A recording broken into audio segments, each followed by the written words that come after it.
¿A dónde está papi?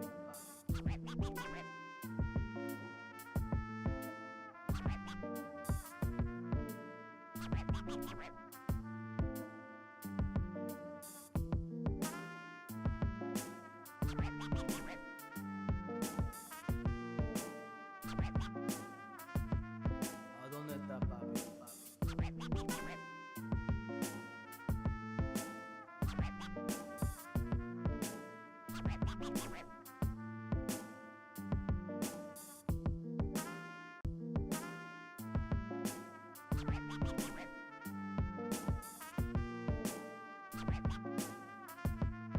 ¿A dónde está papi?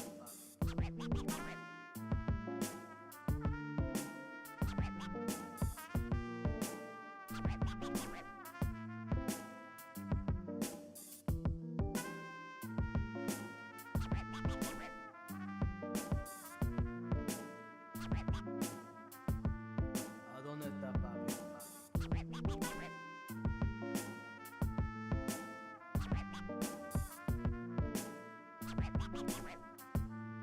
¿A dónde está papi?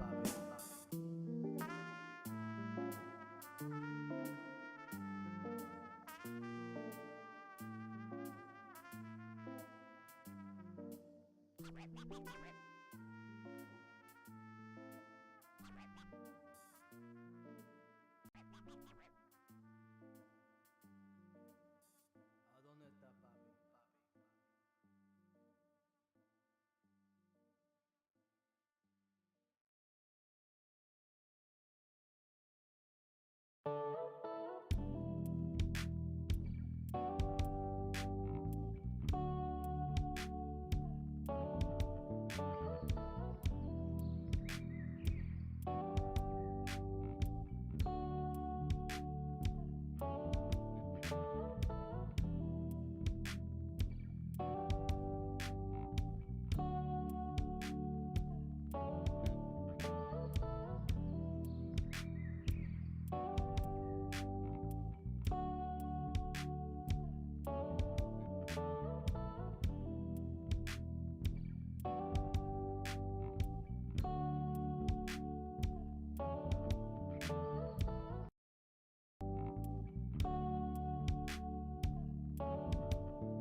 Welcome to the Thursday. Wait, no. Is it Wednesday? I don't know. It's someday. Today is Wednesday. I hope everyone's having an awesome Wednesday morning. Mayhem Hippie, how's it going? Howdy, everybody. Whew. Sorry about that small delay. I was just rushing to make sure I got everything done. Fed the cat. Got some coffee.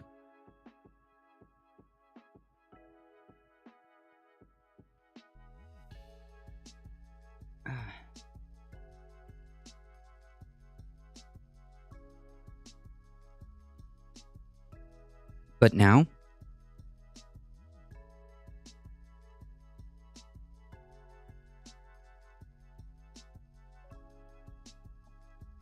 it's news time, folks.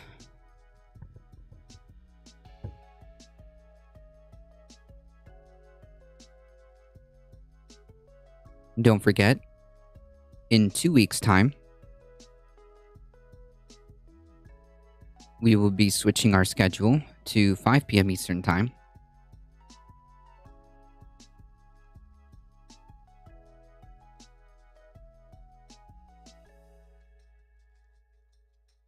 $900 to about 1K people killed in an earthquake in Afghanistan. Jesus Christ. Yikes.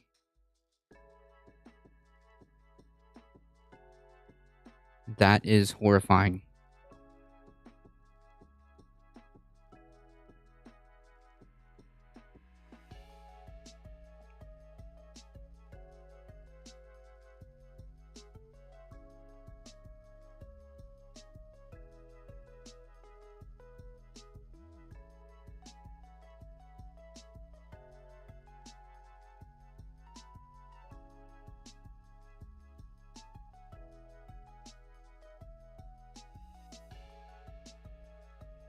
It was a 5.9 earthquake.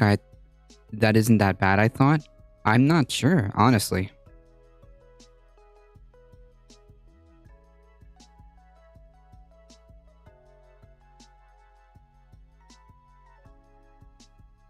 Yeah, magnitude 5.9. About 1,000 people, but the death toll is expected to rise. Yikes. If I had to take a guess as to why, it's probably because, well, infrastructure is probably not up to par, given that, they've been in conflict for decades at this point. But who knows? Like, 5.9 is more than half of the Richter scale, isn't it? Rick. Yeah, let's see.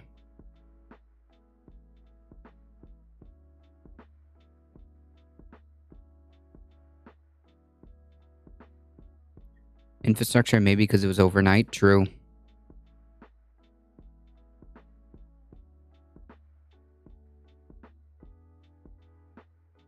Okay, so magnitude 3 to 7 are considered moderate-sized earthquakes.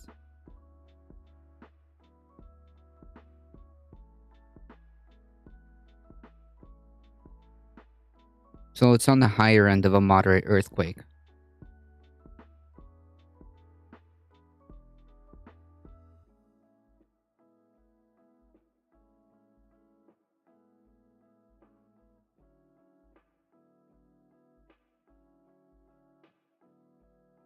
The death toll is likely to rise as some villages are in remote areas, and in the mountains, it will take time to collect details. Yikes. Well, that's unfortunate.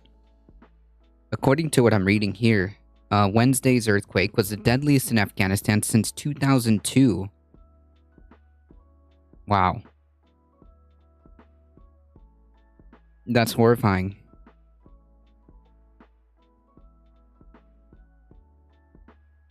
Sorry I have a heavy schedule today. We'll pop in from time to time. No problem. Just glad that you're here. That's so awful. It's like 110 degrees, famine from our war and sanctions, and a big earthquake. Yeah. If you want to peep into the future, that's what it's gonna look like, but like in more areas. If you want to peep into the future, where it is commonplace to see triple digit temperatures, famine because we're not able to grow food, probably conflict over resources. Yeah, it's gonna that's a good little window into what's going to be considered normal.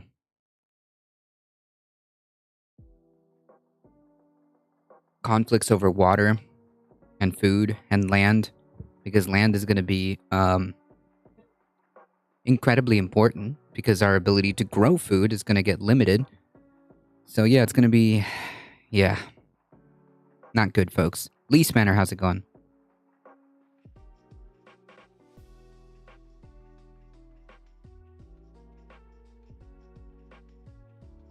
The ending of a species. Maybe. I don't know if like will be done, but certainly it's going to be real bad.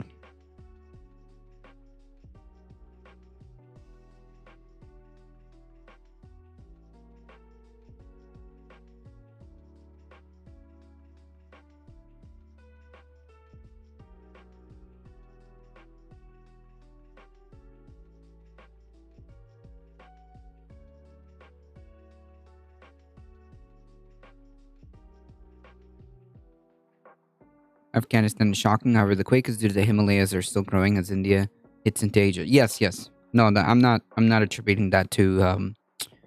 I'm not attributing that to climate change. I'm just saying I'm piggybacking off the previous comment. On a light note, I had a black bear visit last night, stole my birdseed, and broke my waterproof storage box. Oh no.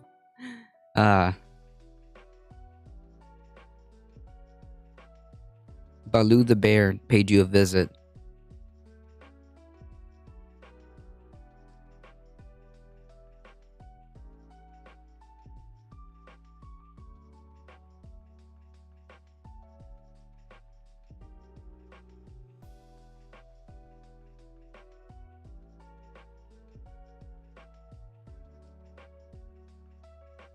The second time, cats lost their mind at 3 o'clock in the morning. Jeez. Yikes.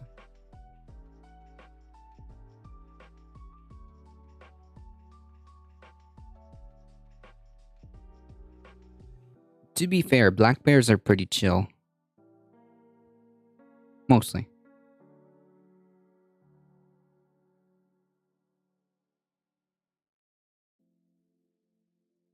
Black bears are.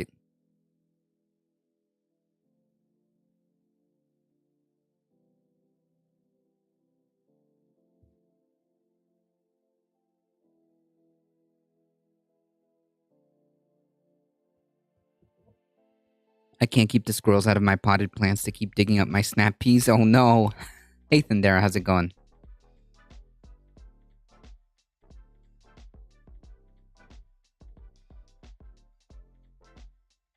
There's also major political conflict in Afghanistan, which puts Muslim ideology in the spotlight.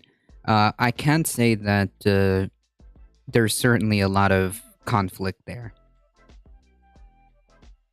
Our squirrels love to raid our bird feeder.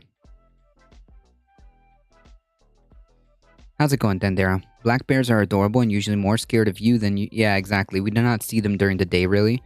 Yeah, black bears are pretty chill. For the most part. I mean, unless they have, like, cubs.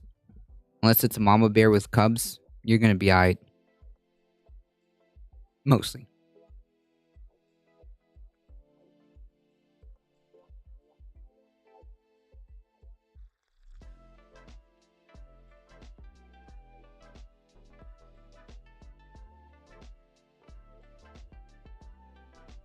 Poppy growing is a major crop. That is true, I believe.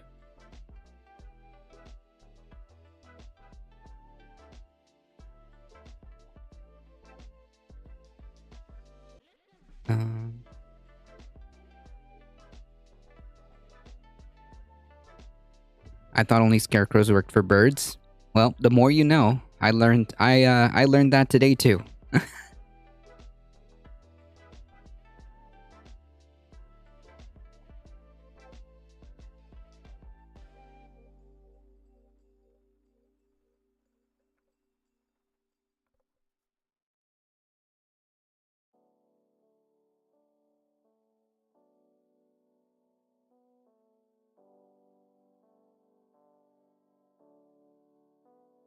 It's the movement that scares them. Gotcha. Well, that makes sense.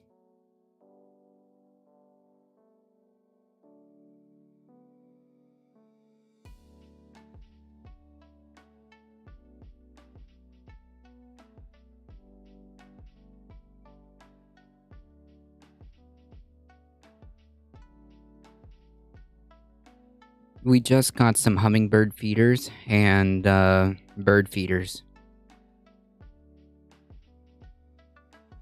I also need to put up a bird bath and some water outside because there's going to be a lot of heat this week.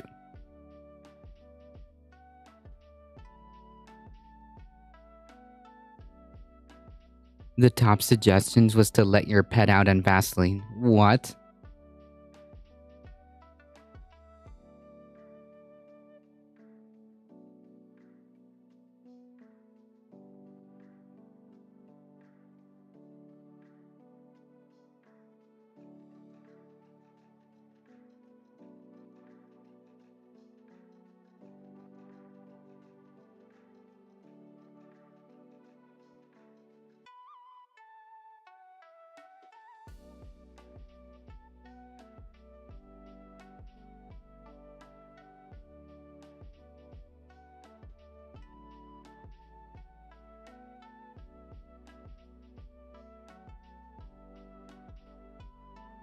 Sadly, with squirrels, they're hard to deter. It's not a foolproof plan, but it helps. Yeah.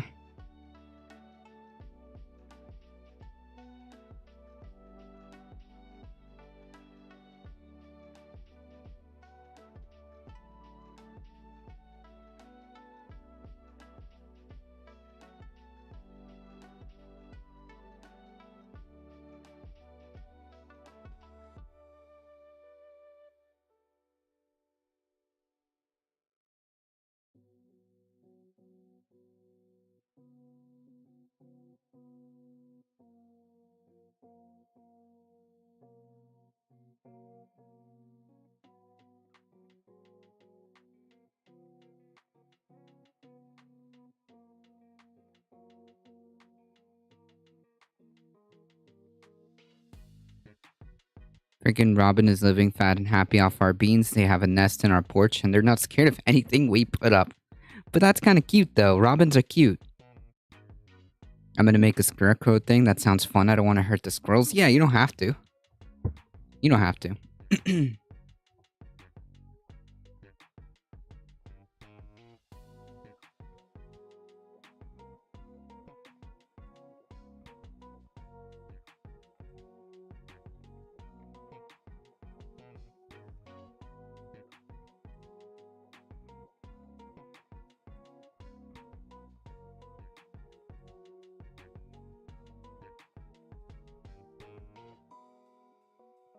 Alright, folks, we're gonna start.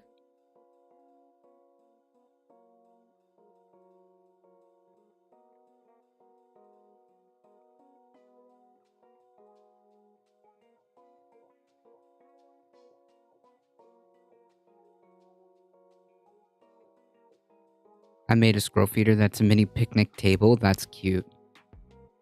You can just, yeah, you can give them their own, like, little dedicated area.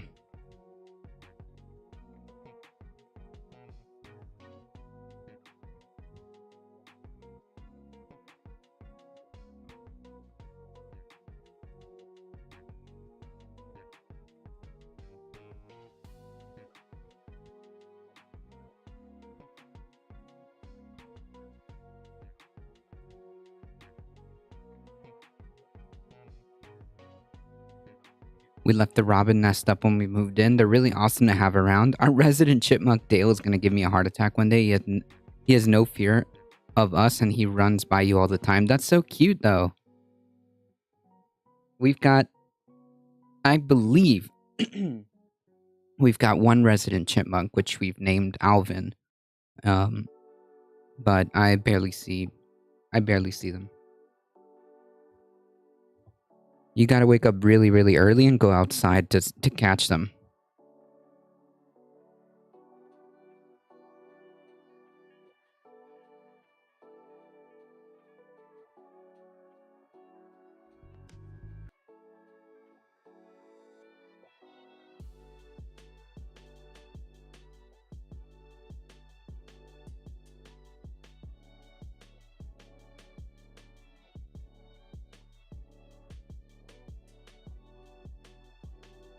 Oh no, this chubby guy will run right under you after he raids the feeders. That's hilarious. That's pretty cute. uh Not gonna lie.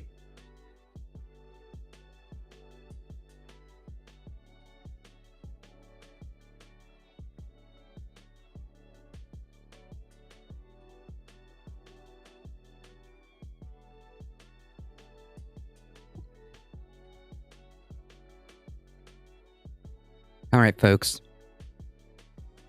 First article.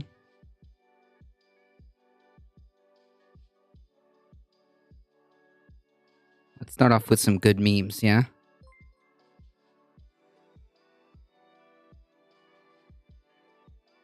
Chai Bureaucrat coming in hot with a tier 1 sub for 22 months. Long time no chat. I hope all is well. How's it going? Thank you so much. I appreciate that, Chai. Howdy, howdy. We are chilling.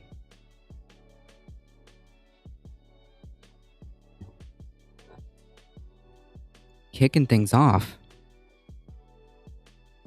Bright and early. Thank you, Chai Bureaucrat. I appreciate that.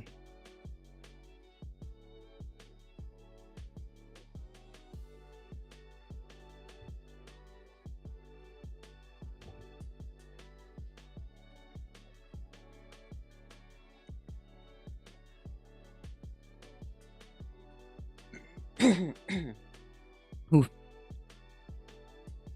Oh no, my super sketchy profit records. Point the finger somewhere else. We need our record-breaking profits. True. Yeah.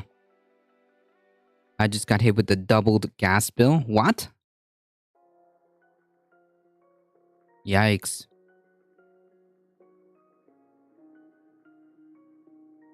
So, just to be clear, from what I understand, I haven't read the full article, but from what I understand is this guy's feelings got super hurt because the Biden administration wrote a strongly worded letter.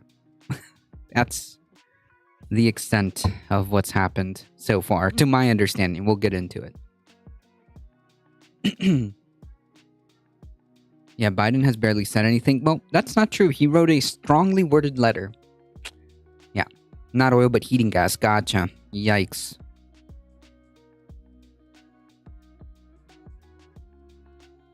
Fuel bills have been crazy everywhere. True. Hold up, I thought he told them all to start drilling more. He told them in a very strongly worded letter that they are essentially price gouging. That's it. That they need to do something to curb the price of gas at the pump.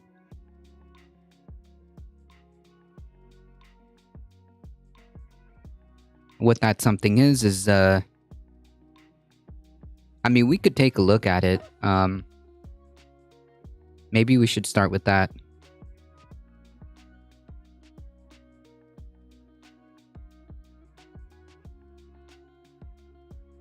Never mind the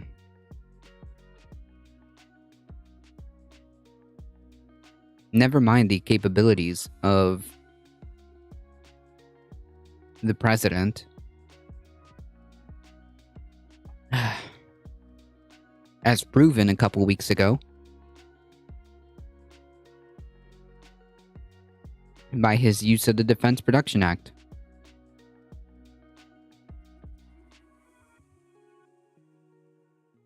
I need to find that strongly worded letter. Hold on, folks.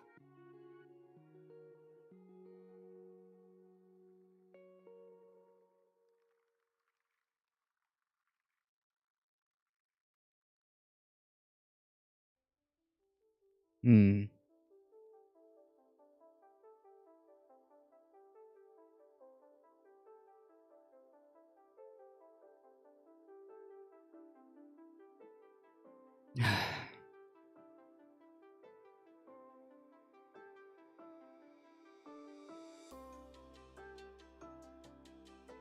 Is there like a necessity? Okay. I wish I could just find it.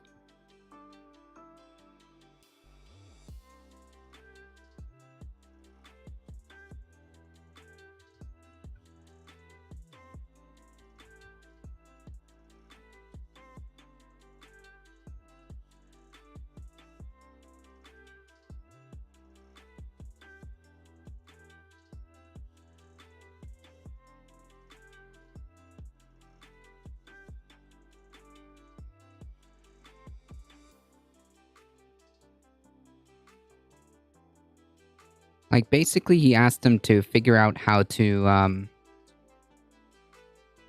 he's asked them how to figure out how to lower the prices at the pump. That's it.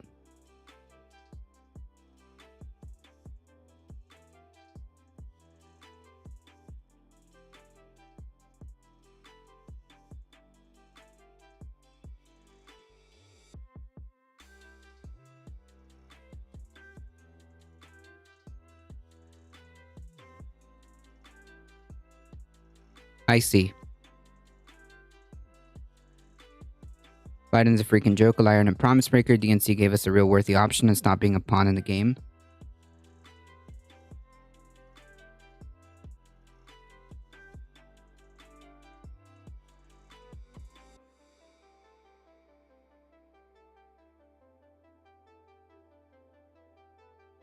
Okay. So still he. Okay. Hold on. Hold on. Hold on. Let me start from the beginning.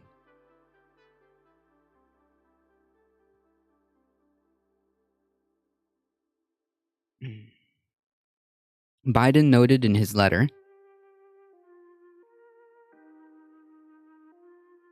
Okay, so let's start with the beginning. At a time of war, historically high refinery profit margins being passed directly on to American families are not acceptable, the president said in a letter to oil companies, including Exxon and Chevron. Yeah, so this part is true. This is as far as I got. Okay? President Biden on Wednesday called U.S. oil refining companies to produce more, saying that they need to alleviate the burden of high prices on consumers. At a time of war, historically high refinery profit margins are being passed directly onto American families are not acceptable, i.e., it's a stop price gouging comment.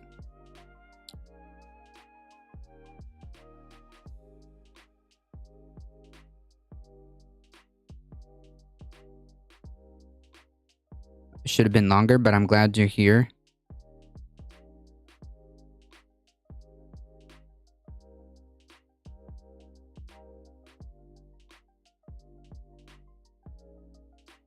Companies must take immediate action to increase the supply of gasoline, diesel, and other refined products.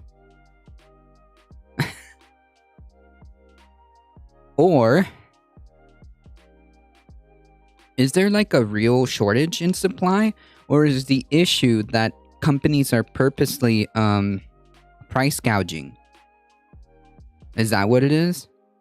Biden's call comes as sky high energy costs had to sky high fossil fuel costs. Like the conflation here is so aggravating because it's intentional.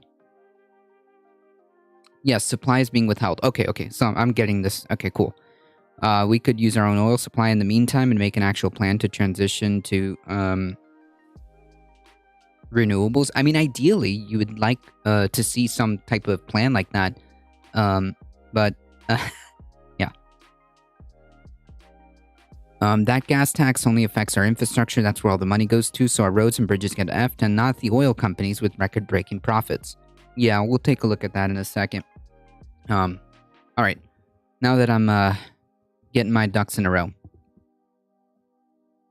He's asking to increase production.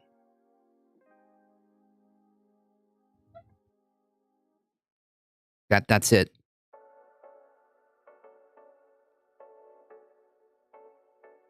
The national average now stands at 5.14, which is 54 cents more than a month ago and $1.94 than last year.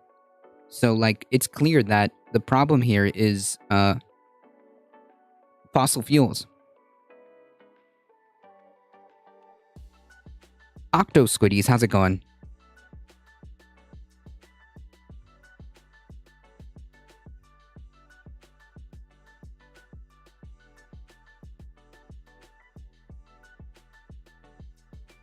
At the top of the page said the Fed is strongly committed to bringing inflation down. What they don't say is it bringing down by keeping unemployment up. There are things that he can do, but refuses to do anything that reins in the big businesses. Instead, he does things that further hurt the American people. There's nothing that Biden could do, the parliamentarian or someone else said so. True. The Biden administration had, for a split second, there, had the idea. They used the Defense Production Act to lift tariffs and attempt to ramp up solar production. And now it seems like they're even considering eliminating tariffs on China to import, to get the whole solar industry going. Like for a split second, we were trying to merge in the right direction, and then all those big issues with airlines too, just nationalize it. Yeah, like if I agree. Essentially, if these oil companies are essentially withholding all of this, and are essentially price gauging something so important to our national security, nationalize them if they don't want to play ball.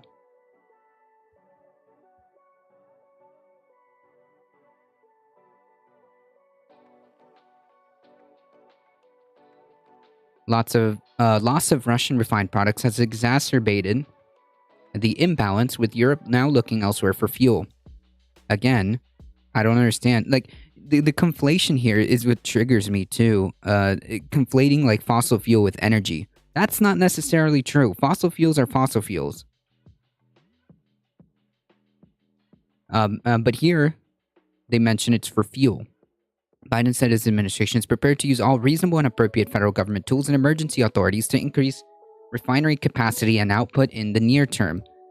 Or you could use federal government tools and emergency authorities to increase the capabilities of the U.S. to be as energy independent as possible by switching whatever means that we can, as quickly as we can, to renewable sources. Electrification. Upgrading our grid so that they can actually handle modern renewable technology.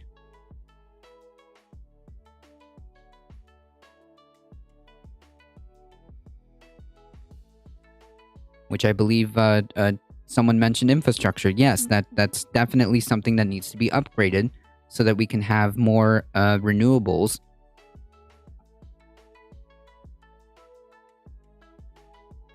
Biden noted in his letter that refining shortage is a global challenge and a global concern, with about 3 million barrels per day of global capacity offline since the start of the pandemic. He pointed out to unprecedented disconnect between the price of oil and the price of gas. Well, because those two don't necessarily, they don't travel necessarily parallel to each other.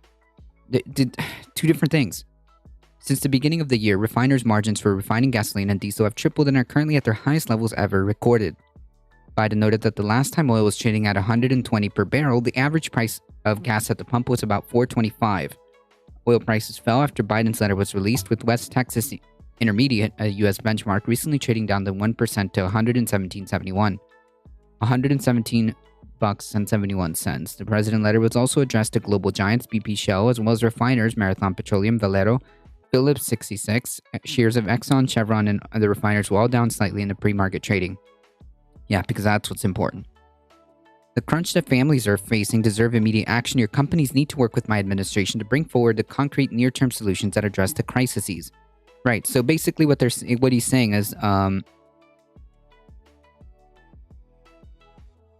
can you please maybe kind of help? Volunteer to help. He's asking them in a strongly worded letter to do something. Okay.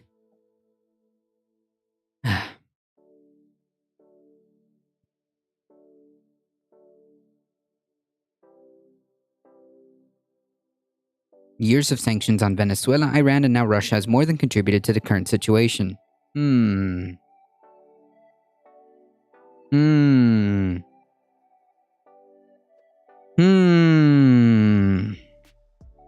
Damn. Sucks.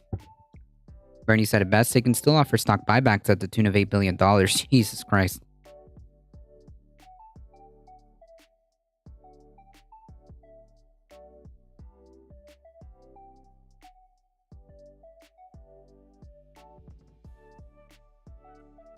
The industry says the administration's policies are to blame for the surge in prices. What?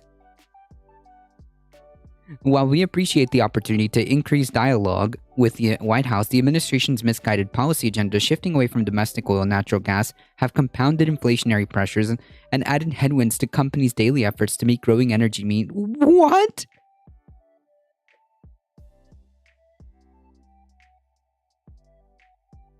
This is actually insane.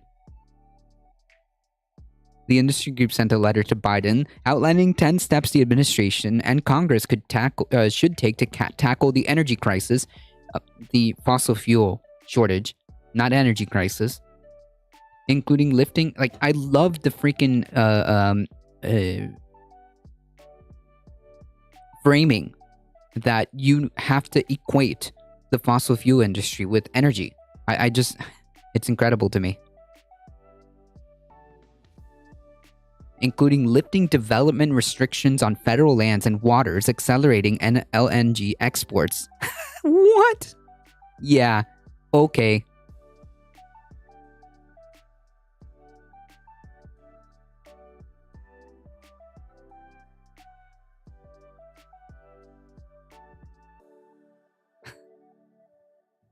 Please fast track our way. Please fast track the destruction of our environment.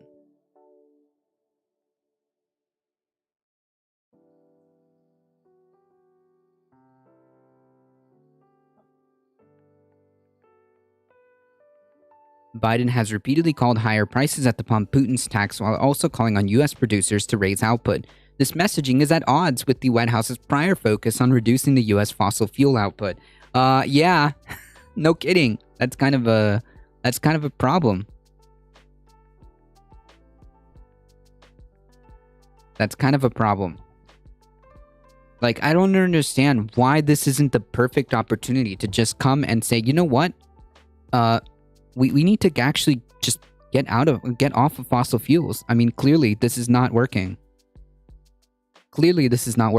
It's too expensive. And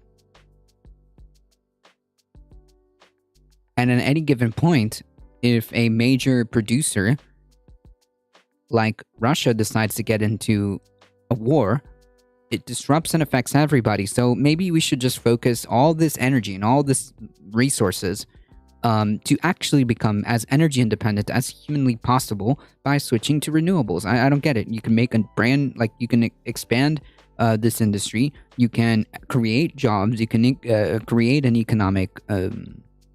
you can create economic growth. There are way more pros than cons to doing this. I don't get it. But profits for a few versus saving the planet. True.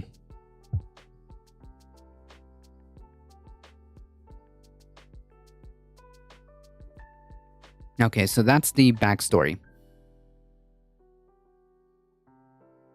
Chevron CEO urges Biden to stop criticizing big oil and take new approach. Okay.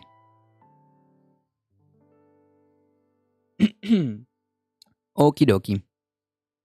Chevron chief executive Michael Wirth on Tuesday rebutted White House officials' criticism of the oil industry over energy costs, saying reducing fuel prices will require a change in approach by the government. Wait. Okay.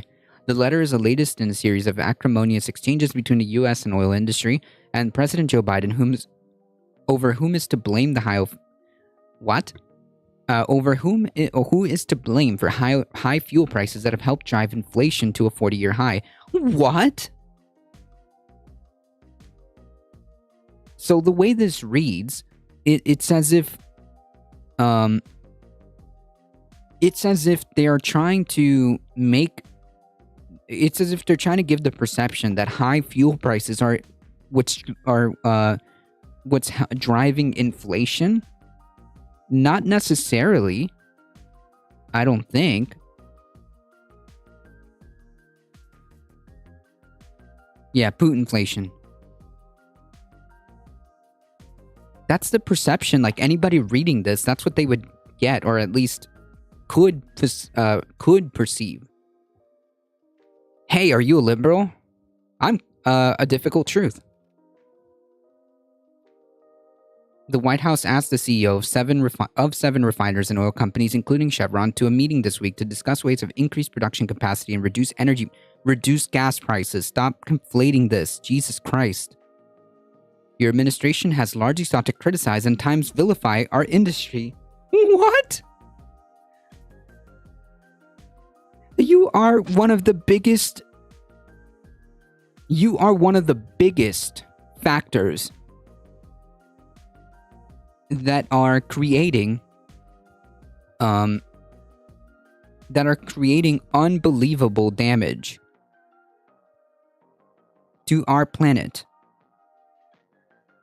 What are you if not villains? No, like not even out of ignorance. You knew what your products are doing to the environment, to the water, the air, to human health, to animals. You absolutely know. You knew about this. You've known about this since probably the 70s.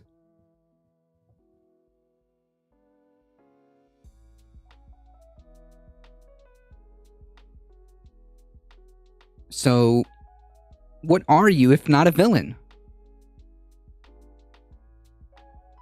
Ignorance is not part of this. You're not ignorant.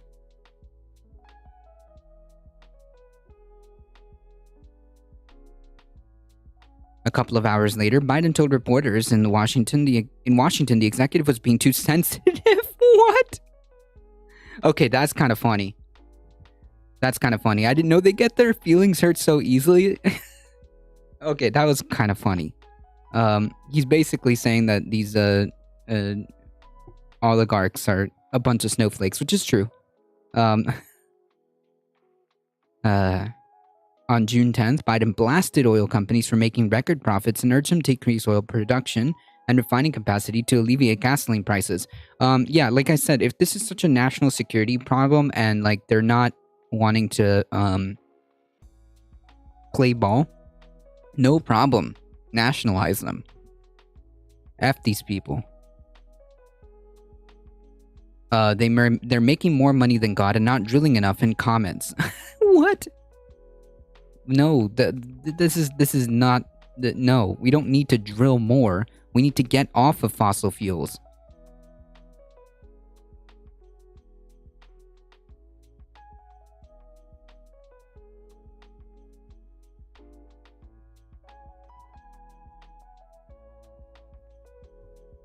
We need to get ourselves off of fossil fuels.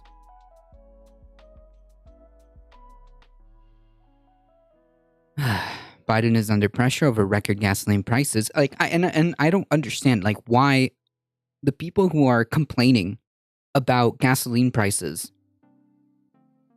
are solely throwing the blame on just like the president instead of like, I don't know, capitalism.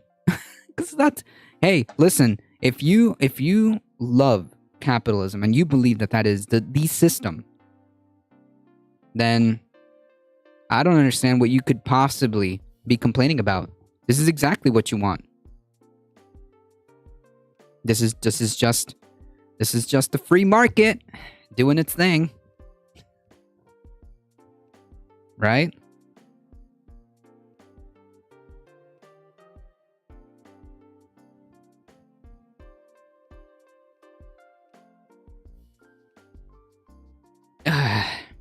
How is it so easy to afford to listen to Biden and drop everything to make electric trucks? Why can't he do that to each company? I don't know.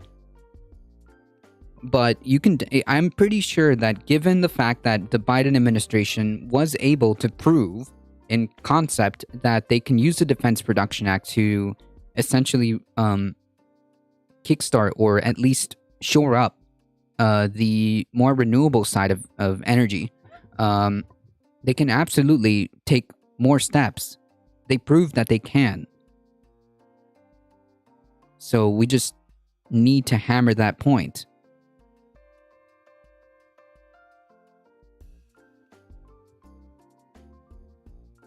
Biden is under pressure for record gasoline prices because people have bought into the idea that the president controls like global gas prices.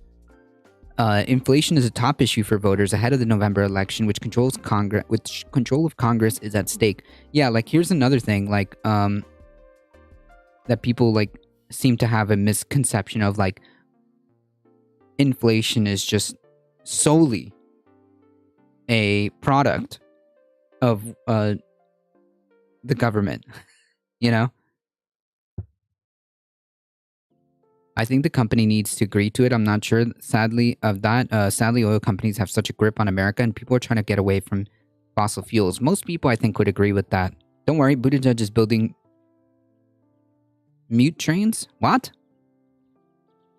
They won't unless there are profits in it. Yep, exactly. So if that's the case, hey, if they don't want to play ball, excellent, nationalize them.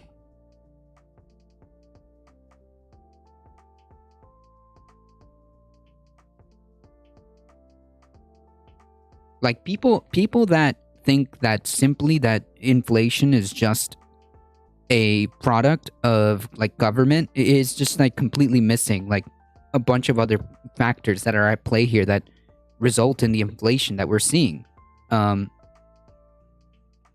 It's not just a product of government prints more money, therefore inflation happens.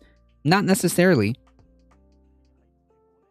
That's just not how it works. And people have somehow perceived the fact that, like, they see this and they blame Biden immediately, which is like, no, that's just not how it works 100%. If Biden did something, it goes against his biggest promise during his campaign, which is that nothing will fundamentally change. That is true. Glares an angry Bernie face. That's funny. Worse said that the oil industry needs clarity and consistency on policy matters ranging from leases and permits on federal lands. Bro, the fossil fuel industry is literally sitting on thousands of permits, and furthermore, that is not going to do fuck all in the immediate. Like, to get these things up and running would probably take years.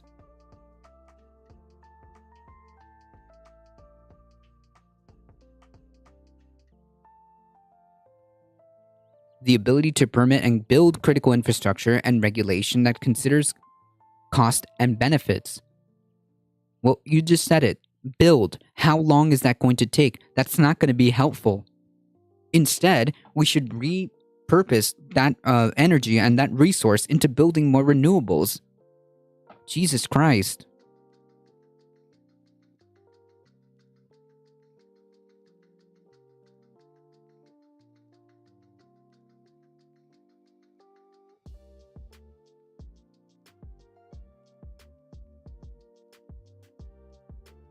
What's the scam that's become so normalized we don't even realize it's a scam anymore? Cars. True.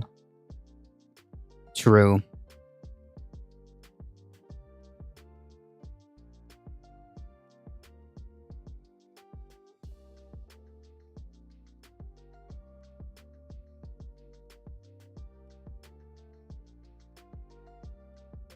Hey Heat, how's it going?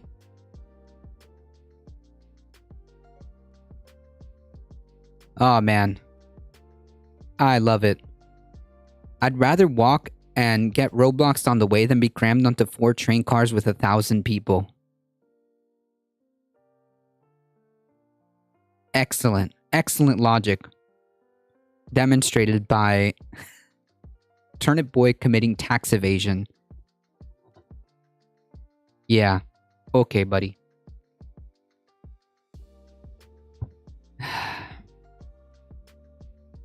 I love how like the thread just went right over his head.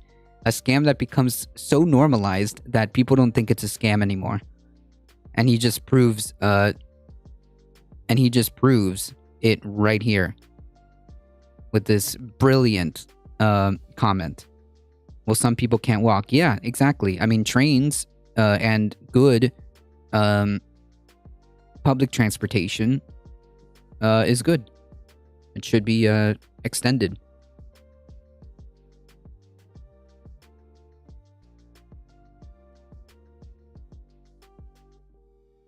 This is just somebody who thinks about themselves, basically. This comment right here.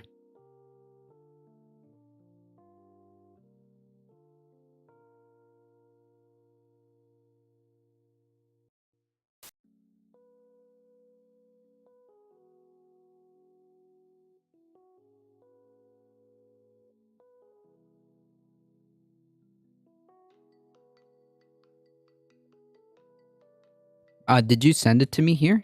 Wait.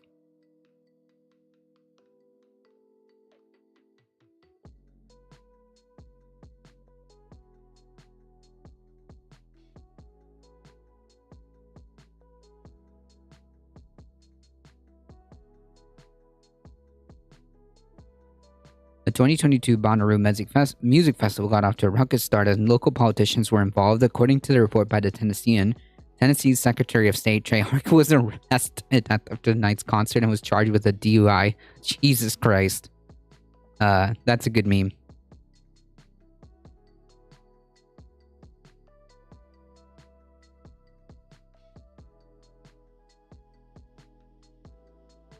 If we transition to that, we wouldn't have cars everywhere and traffics or accidents. True.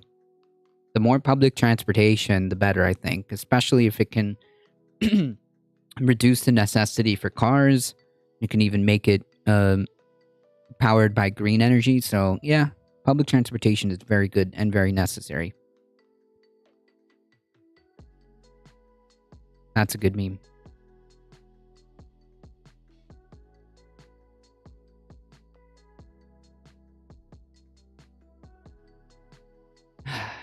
We need an honest dialogue, one that recognizes our industry as a vital sector of the U.S. economy and is essential to our national security. One that recognizes our industry as a vital sector of the U.S. economy and essential to our national security. Damn, that's a very good point. Maybe you should be nationalized. I'm glad we're on the same. I'm glad we're on the same page. If you're essential to our national security and you're behaving in this manner, and you're causing not only problems when it comes to the environment and health, but yeah, so I couldn't agree more. You should be nationalized. We'd have to redesign cities for public transport, for public transit. Yeah, a lot of infrastructure needs to be added.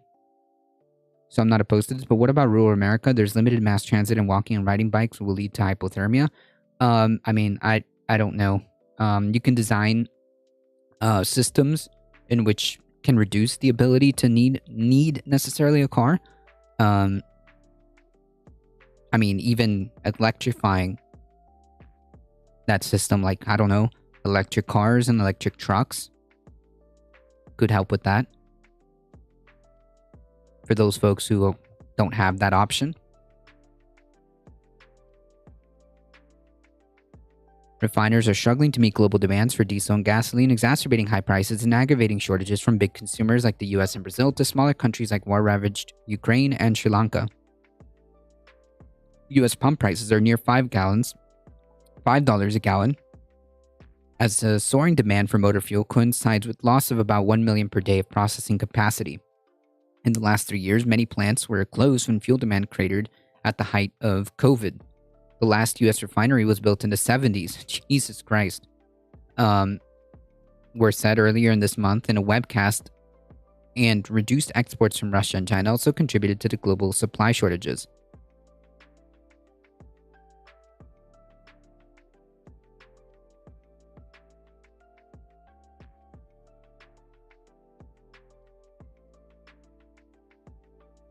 we can't do something for the majority because rural parts exist.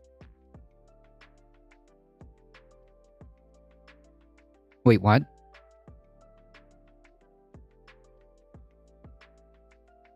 So what happens when power is out across several counties due to weather? I'm not saying there's no mass transit here, but it's limited due to the distances between towns.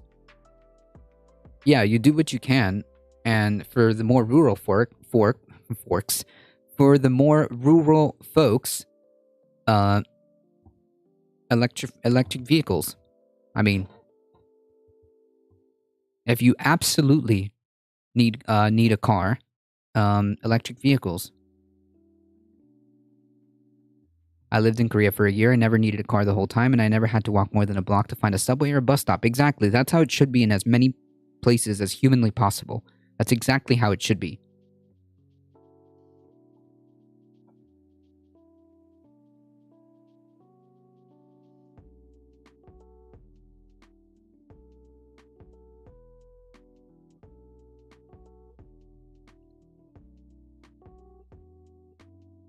I personally don't believe there'll be new petroleum refineries ever built in this country. The world is constrained at a time when product demand is growing.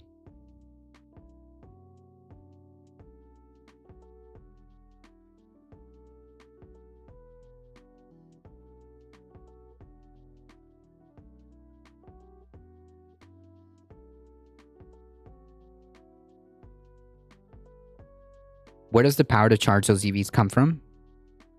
Renewables.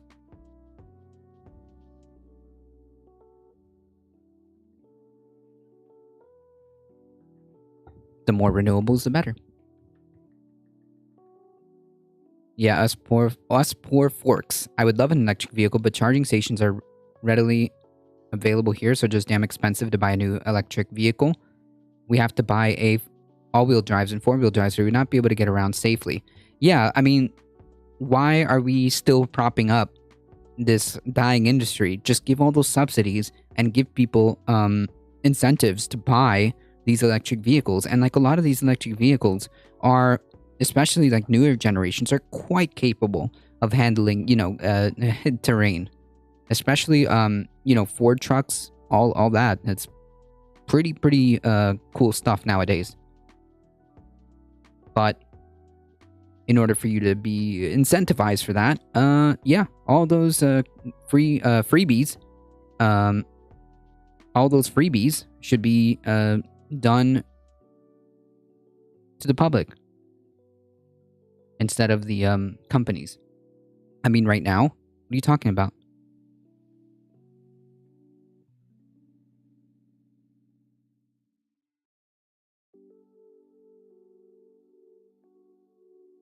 Cars are expensive no matter what you're buying right now, not just electric. Well, that's true. That's true. I'm just saying that, like, in the more rural areas, you can incentivize electric vehicles, electric trucks. There you go.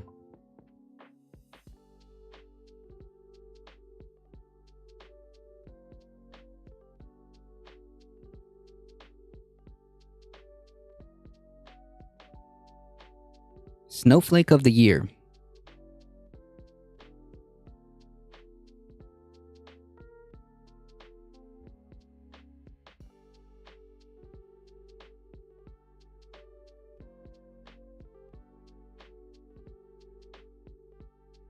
As long as they have the towing and hauling capacity needed, I am down. Yeah, I believe so. Look into it. I mean, do you seriously believe that most EVs are charged by renewable energy? Right now? I couldn't tell you. I could tell you that we definitely need to expand our renewable energy. Like, I don't understand what the point is. Are you saying that we shouldn't have EVs because we still don't have renewable energy? Like, what's your point?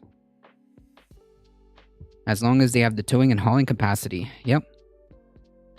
If it rolls out over a 5 to 10 year plan, maybe we could plan to guarantee affordable EVs and charging stations for rural towns. Yeah, something like that. Like, the solutions exist within the technologies that we have today, is what I'm trying to say. And we should be moving towards that as quickly as possible.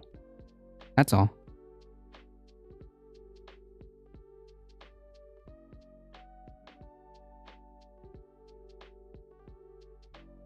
My point is EVs are dropped in the ocean. Okay.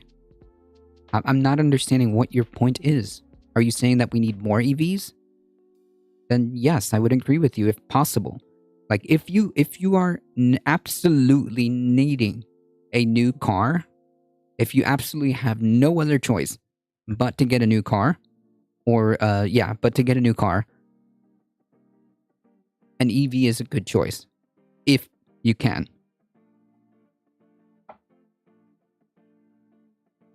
If you can.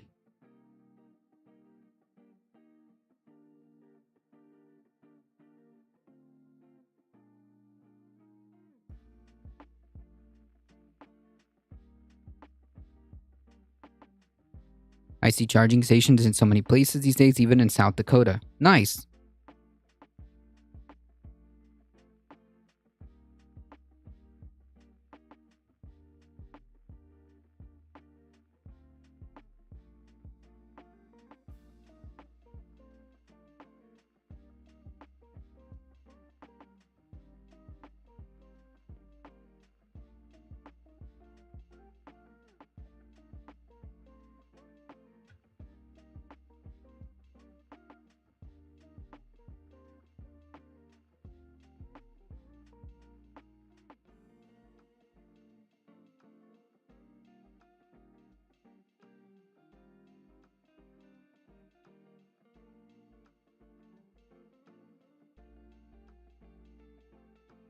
Yeah, there's definitely Ford trucks that are electric.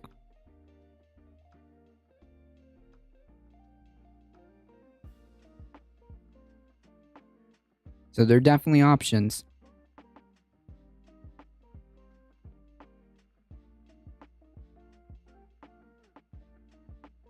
EVs are just one step in a very complex topic that addresses the need to step away from fossil fuels. It does not make them irrelevant. Yeah, like I don't understand what the point was of bringing that up.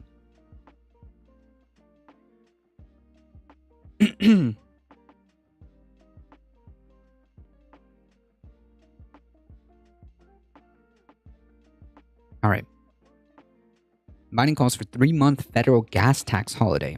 Under pressure to ease unrelenting gas prices, President Biden has asked Congress to approve a 3-month federal gas tax holiday, a move which could save consumers as much as 18 cents. So they're just forgoing the taxes on the gas? Okay.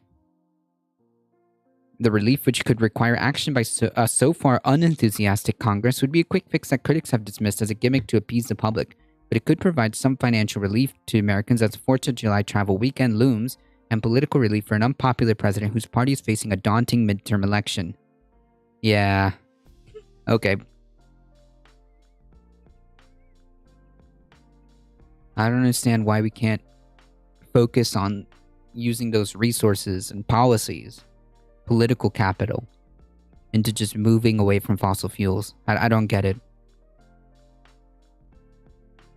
President Biden understands that a gas tax holiday will not alone on its own relieve the run-up costs in what we've seen. The president believes at this unique moment when the war in Ukraine is imposing costs on American families, Congress should do what it can to provide working families breathing room. The proposal calls for a temporary suspension of diesel fuel tax, now about 24 cents per gallon. That move could reduce the cost of transporting goods since trucks runs on diesel. Biden has also called on states to ease their own gas taxes, which range from less than a penny per gallon in Alaska to a high 51 cents per gallon for regular gas in California. Governor Newsom has called for sending $400 debit cards to all registered California car owners to provide a break from high gas prices. Connecticut and New York have already temporarily suspended their gas tax, the White House noted, and governors of Illinois and Colorado have delayed planned tax and MV increases.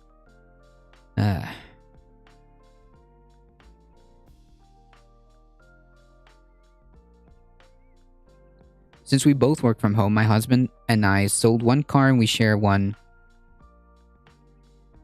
Now that works for us. Yeah, there you go. There you go. Why not transit cards? Why not expand? Why not have? Why not use or reapportion those resources into getting more renewables? Just more oil subsidies, correct? Just yeah, nice meme.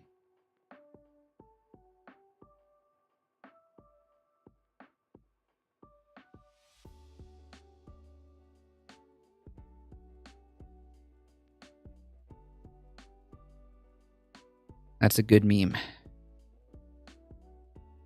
My partner and I did the same thing. Yeah. Lobbyists just need to get better jobs. True.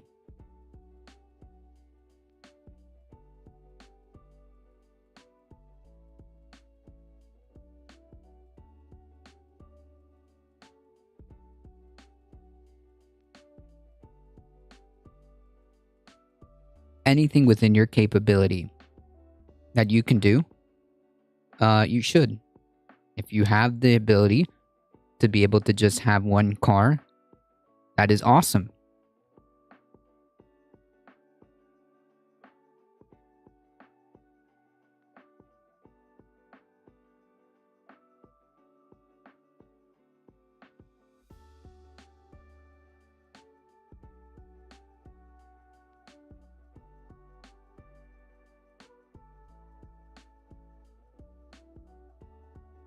Ron Johnson tries to give fake electors information to Mike Pence.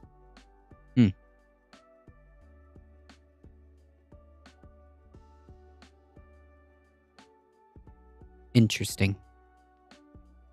Bombshell allegations surfaced yesterday, tying Wisconsin U.S. Senator Ron Johnson to former President Trump's campaign to overturn the 2020 presidential election.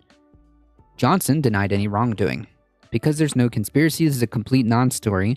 I was not involved in this at all, so I don't know why you're even asking me questions. Why don't you just leave me alone? Yes. During Tuesday's January 6th hearing, the Select Committee said a staffer for the senator texted a staffer for the vice president minutes before the joint session of Congress on January 6th that Johnson wanted to hand-deliver to the vice president fake electors' votes from Wisconsin to Michigan. A text message shows the vice president's aide instructed them not to deliver fake votes to the vice president. Jesus Christ.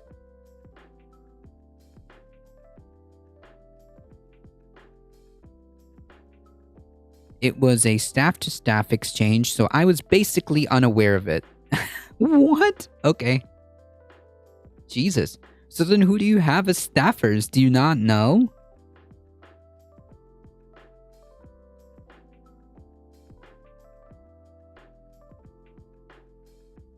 A group of Wisconsin Republicans secretly filled out papers claiming to be electors and declaring Trump the winner of Wisconsin. One of them was Andrew Hitt, the former chair of the Republican Party of Wisconsin. Hitt sat for a deposition which the committee shows on Tuesday. I was told that these would only count if a court ruled in our favor, so that would have been using our electors in ways that we weren't told about and we wouldn't have supported. Yeah, sure. Okay, buddy. Sure.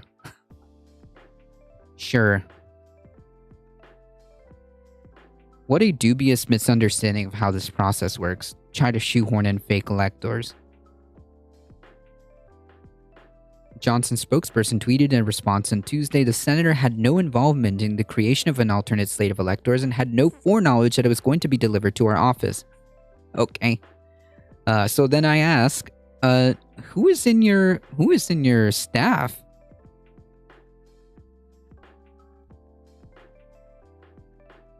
This was a staff-to-staff exchange. His new chief of staff contacted the vice president's office. The vice president's office said not to give it to him, and we did not.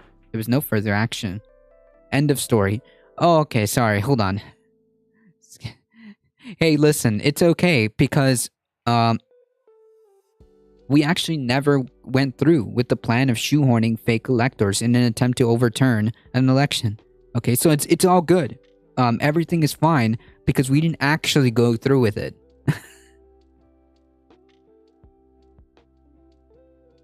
Yeah.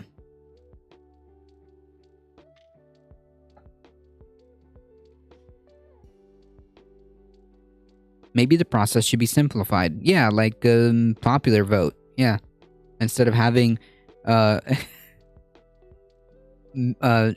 really big chinks in this democracy armor. That's kind of a problem. If this is even a thing, if this could possibly even be a thing, that's a problem. Wisconsin Lieutenant Governor, Democratic Senate candidate Mandela Barnes issued a statement saying Ron Johnson actively tried to undermine this democracy, literally tried to hand Mike Pence fake ballots.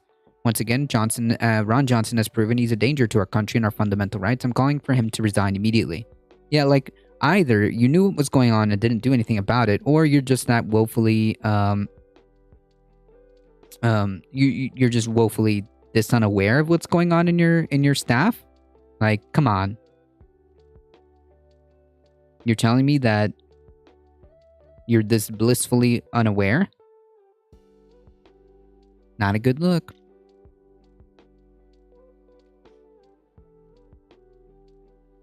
This whole thing is just libs restoring the images of quote good Republicans. Yeah, I've seen a couple of that. I've seen some of that going around. That's also a good meme. Ah, yes, like Liz Cheney has decided that undermining the electoral process is the line for her, so she should be commended. No. Liz Cheney is indistinguishable, policy-wise, from people like Trump because, she voted well in line with his agenda. So, no, she's not a hero.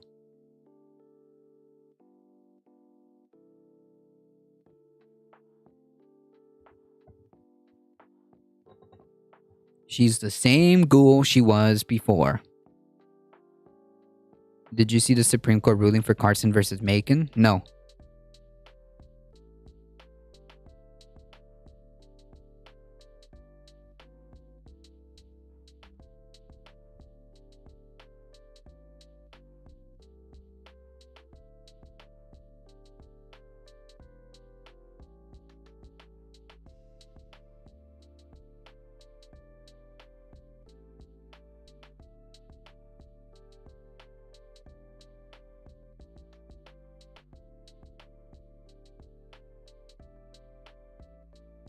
Oh, this just keeps getting better, folks.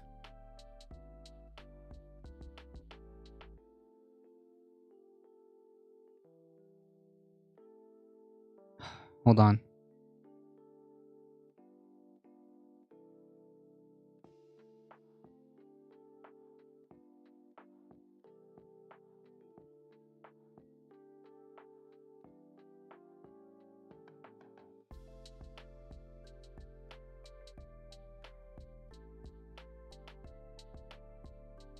June 21st, yesterday. The Supreme Court issued a ruling today in Carson versus v. Macon that required the state of Maine to fund religious education at private religious schools as part of its tuition assistance program. The program, separation of church and state. What? The program pays for students to attend private school even if their town does not have a public high school.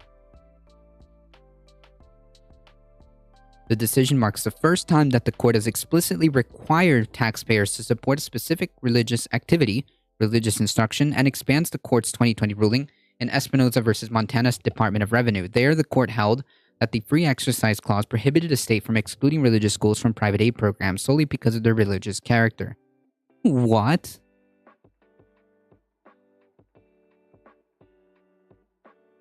Along with several other allies, the American Civil Liberties Union and ACLU of Maine filed an amicus brief in Carson, arguing that the court should follow its longstanding precedent and recognize that states need not fund religious instruction and activities.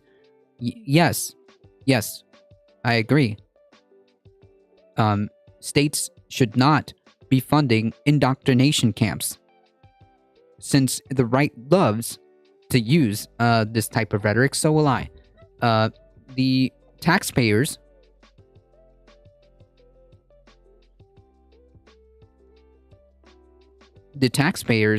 are now funding indoctrination camps,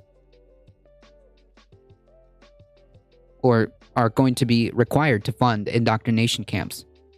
I'm not opposed to that part. We have that here. I have an issue with religious schools that are exempt from taxes collecting tax dollars. Yeah, no, I just have a complete opposition to any religion when it comes to public schools or anything related to education. It just shouldn't be. There just shouldn't be a religious aspect to like education at all. If you want to study theology, do that in college.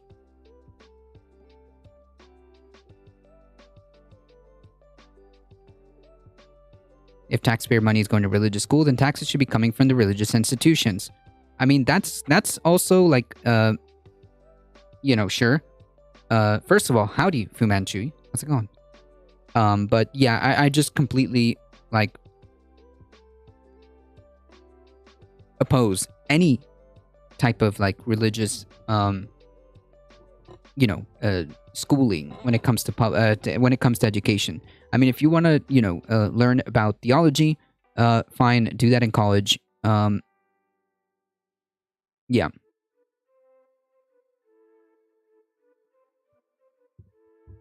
But that's another separate aspect, which I agree with Fu Manchu.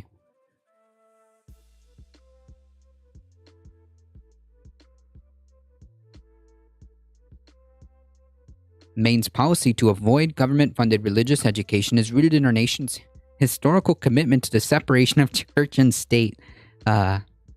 Today's decision, like others in recent years, undermines the vital protection of forcing taxpayers to support religious instructions and indoctrination. Yeah, this is child indoctrination camps. That's what it is.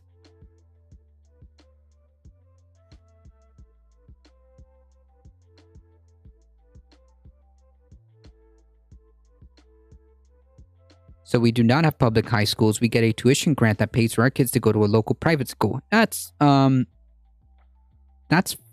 it's not fine. There should be funding to make sure that there is available public schooling. But okay, the problem here is that it's forcing taxpayers to fund religious education, religion in our schools, which churches don't pay taxes. And furthermore, anything that involves religion and anything that involves religion and kids is totally, completely indoctrination. Voucher programs just take money away from public ed. Right. Ideally, it should just be that you have access to a public school. But failing that,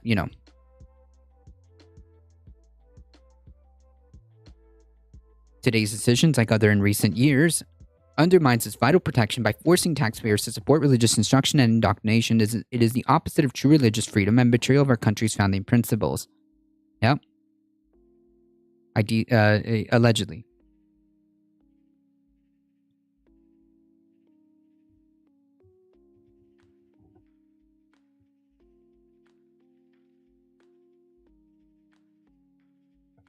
This is a direct result, again, of Republicans winning elections.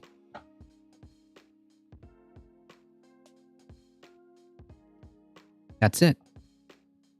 This is a direct cause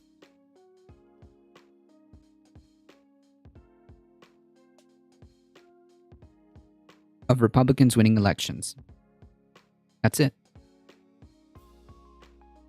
I disagree, and so do a lot of parents. We love our high school. My kids taking classes that actually encourage a career, and most of its students either have a job placement or guide Ivy League schools. My kids taking automotive classes and guitar classes and gardening for this year in high school. Nice.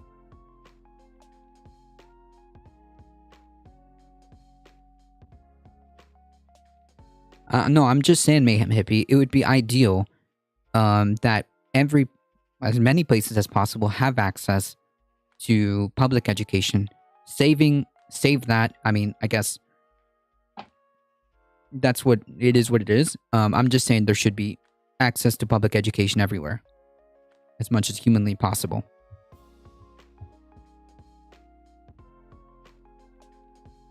Why do they need more? Because they need to indoctrinate children. That's the goal. Somebody called the Church of Satan. This is their wheelhouse. That's true. That's true. That is very true.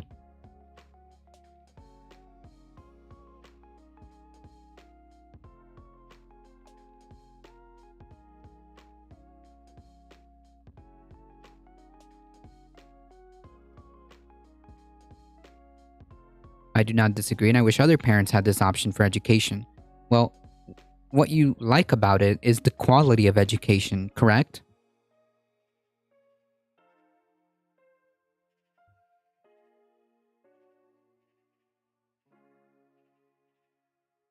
What if that was offered by a what if that was offered by public schools? What if you had that resource for public education available?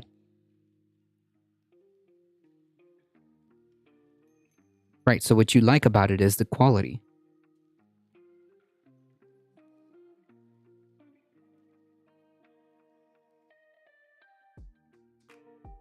Correct. And my solution is to say, well, we need to expand quality public education. That's it. I wish we had adequate and easily accessible education in schools that are fully funded. Yeah, that's exactly it right there. That's exactly it. That's literally what I'm asking for is more resources to make things to make schools like like the school that Mayhem Hippie likes. That's it.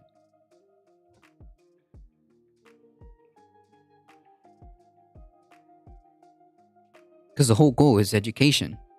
The whole goal is to give the best quality education to our kids. That's it. If I were going to a public school, I'd not be happy memorizing Bible verses as part of my curriculum. Plus, there's that culture. I don't agree with this. You can send your kids, but taxes should not pay for it. It's separation of state and religion all the way. True. These people just wish that they could teach their religion to everyone. The word you're looking for is force their religion. Yeah, and they want to indoctrinate children. That's what it is. That's what it is.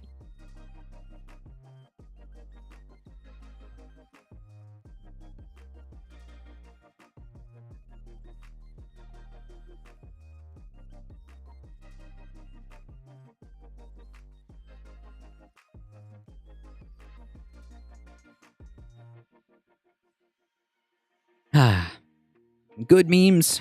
Good memes. Good memes. This is exactly a direct result of Republicans winning elections, folks.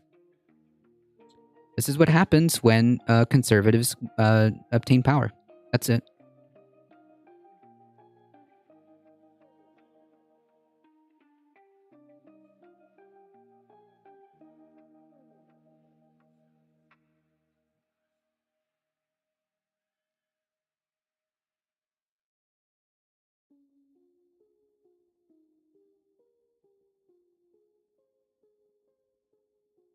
They're worried about that shit while there's kids whose only school in town is getting shut down from lack of funding. Yeah.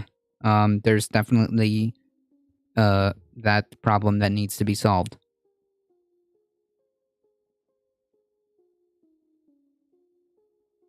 All right, folks, hold on. Give me 1 second.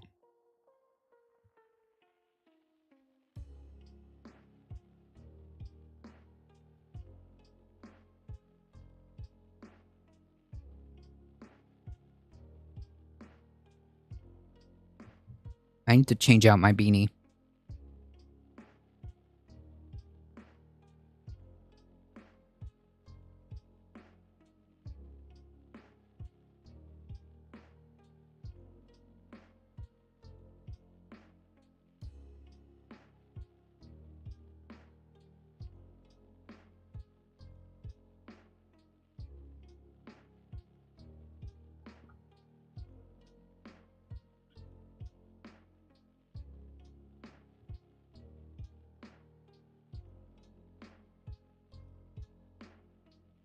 I'm still behind personal choice in education, but you can't take the money from public schools. True. A beanie refresh? Yes. Much better. They've gutted public school for so long. Yep. I would lose my mind if I found out my school was teaching my kids Christianity. My kids would lose their minds as well.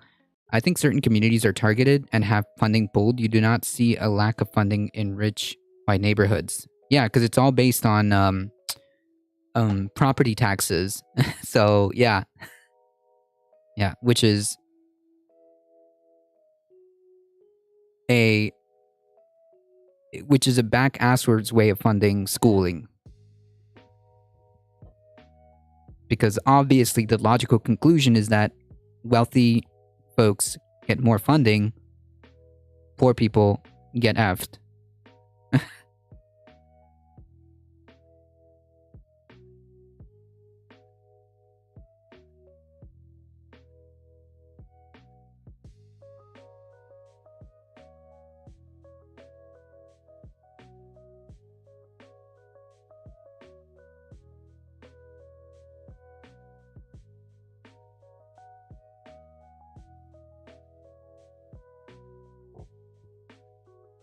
Dab? Alright, we'll do a proper one.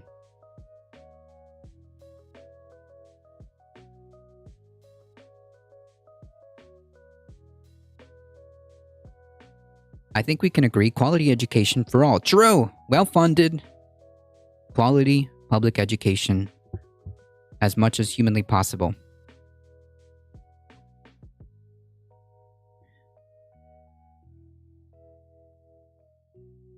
Correct. That's how tax dollars are supposed to work. If you are paying taxes, generally, you would like that to be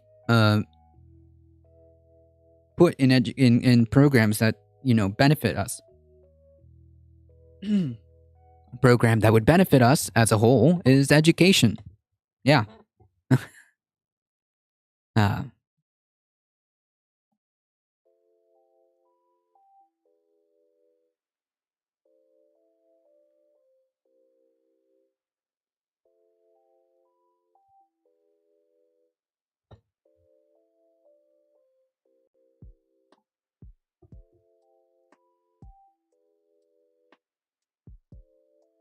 so we have Republicans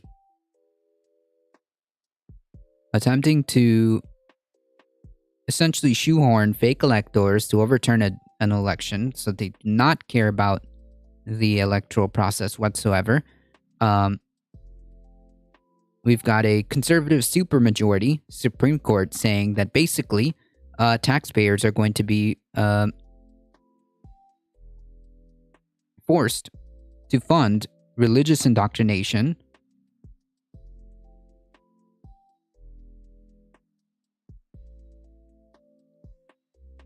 All this brought to you by the Republican Party, folks. Just saying.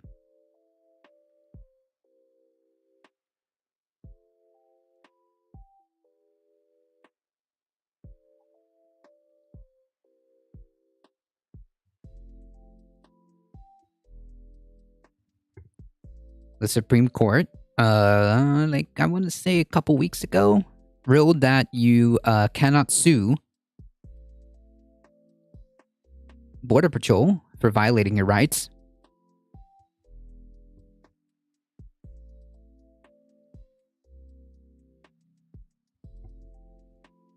Just saying.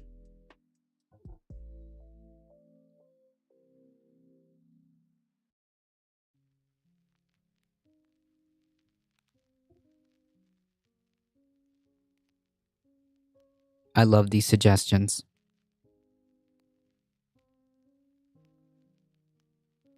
After COVID, I know I could not homeschool my kids. I love them dearly, but teaching is not for me. It just depends. It just depends, you know? I'm gonna be honest. I don't know. I mean, maybe.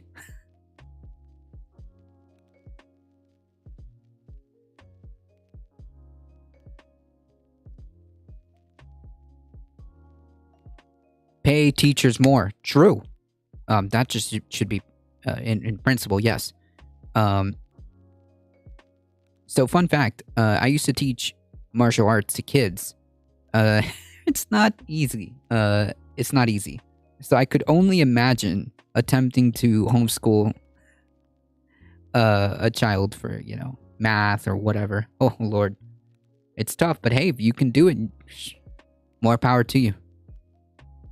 That's your superpower, Heat. All right? That's your superpower.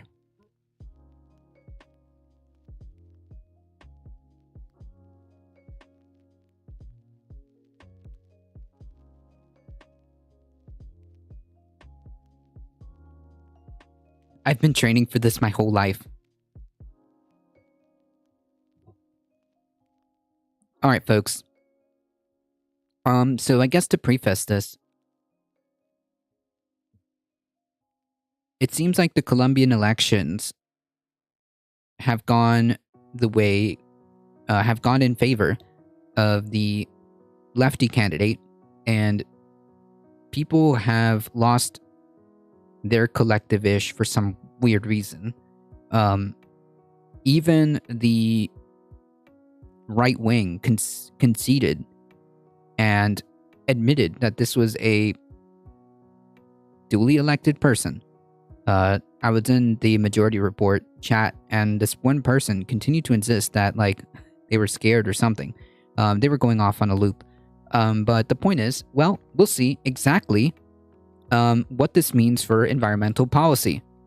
I can't really speak of US and teacher pay, but I know here in the UK, teachers I've spoken to and know personally would probably rather have more teachers in smaller classrooms rather than more money. Yeah, I mean, sure. But teachers here are also just painfully underpaid. Painfully underpaid. But yes, you are correct, James Snapper. I would agree with that assessment as well. Food and beverage industry doing at reducing emissions? Hey. How is the food and beverage industry doing at reducing emissions? Not and good. What does the result of Colombia's recent presidential election mean for its energy plans? Welcome to the Climate Recap from the Beckosphere Climate Corner, your go-to place for international and US-based climate news. I'm Becky Hogue, a science writer. Today is Wednesday, June 22nd. Let's jump right into the news you need to start your day. Based. Let's start with some climate studies. Transportation-associated emissions in the food system. Yeah, that's a good point. The US is a little different. Sure. Oh shoot. We got an Dan Simpson raid with a party of 17. Welcome, everybody. Welcome. Folks, if you have a second, please go check out twitch.tv/iDanSimpson. They are fantastic.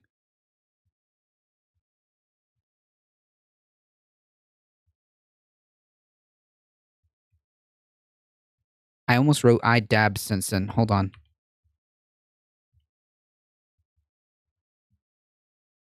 Did I get it right?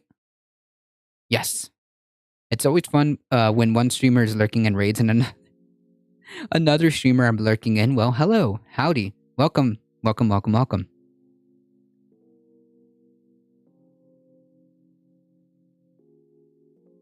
Dab Simpson, not bad. For once, I'm raiding into you. Hey, howdy. I appreciate that. I know, it's an early one.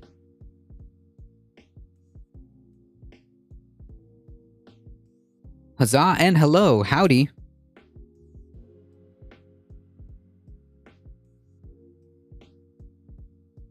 Internet troubles, boo. It happens. I'm still waking up. Same. Well, I'm more or less here. I've got my second cup of coffee.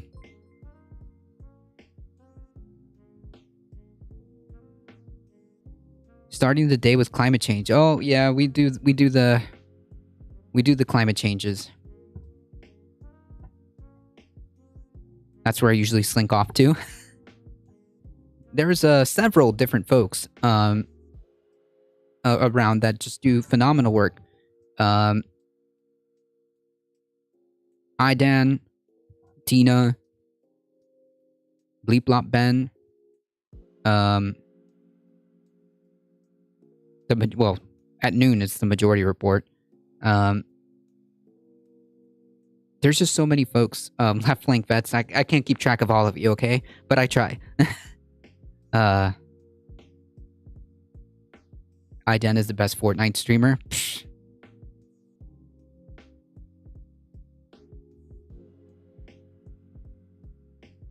I've seen them play, okay? I don't know about that. I'm not convinced. All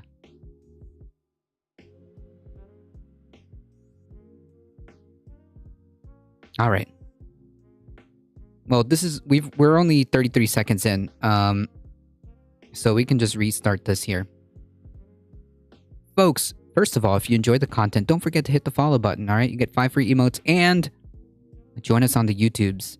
Join us on the Discord. The US is a little different because I've heard some teachers in the US need to have a second job to actually pay for their home and general life, so that's effed up. Yeah. Yeah. That's why that's why I'm saying like they're woefully underpaid. On top of what you're saying that they need shorter classrooms. But yeah, they're just like woefully underpaid. But that's kind of like the theme for the US in general. To survive, you need multiple incomes. That's for sure. Which is not good. Not a sign of a healthy society. How is the food and beverage industry doing at reducing emissions? It's not. And what does the result of Colombia's recent presidential election mean for its energy plans? Welcome to the Climate Recap from the Beckosphere Climate Corner, wait. your go-to place for international... Yes, folks, now that I have some of you here, consider checking out this channel and consider subscribing. We need those sub numbers up, all right? They do fantastic work when it comes to climate change. And US-based climate news. I'm Becky Hogue, a science writer. Today is Wednesday, June 22nd. Let's jump right into the news you need to start your day. Let's start with some climate studies. Transportation-associated emissions in the food system might have a higher climate impact than previously thought. Thank you for the follow, by the way. A new study published in the journal Nature Food determined that transportation emissions, called food miles, account for a fifth of global food system emissions. Yikes. This includes getting the food from where it was grown to where it's packaged and then to your local grocery store. It also accounts for transporting fertilizers, animal feed, and machinery to the farms. The study calculated that food miles account for about 3 billion tons of CO2 every year, which is about 3.5 to 7.5 times higher than previous estimates. And like with most other emission sources, wealthy nations are leading the cause of food miles. We only represent 12.5% of the world's population, but we are responsible for 52% of international food miles Jesus. And 46% of associated emissions. The authors say that while eating locally can help reduce emissions, it's important to pair that with eating seasonal and eating less meat. On to another part of the food system, a new study by the Chicago-based consultant group AlixPartners found that food and beverage companies are on track to reduce emissions by only 29% by 2030 at best. The food and beverage industry is estimated to be responsible for a third of global annual emissions. Yes, basically, exactly, that's the argument being presented. It means that everybody needs to just stop eating. And by doing that, by collectively stopping eating, by collectively not eating anymore, we will solve the climate crisis. Yeah, that's the argument being presented here. I appreciate that they added stuff like fertilizer into the data. Yeah, that's very important. It's a very under the radar variable, I would say. The goal set out by them by the Paris Agreement and the Science Based Targets Initiative is to reduce emissions by at least 38% by 2030. Basically, 38% is enough to keep warming below 1.5 degrees Celsius above pre-industrial levels. The study looked at carbon commitments made by 235 food and beverage companies across Europe, the Middle East, Africa, and the US, which includes the largest 13.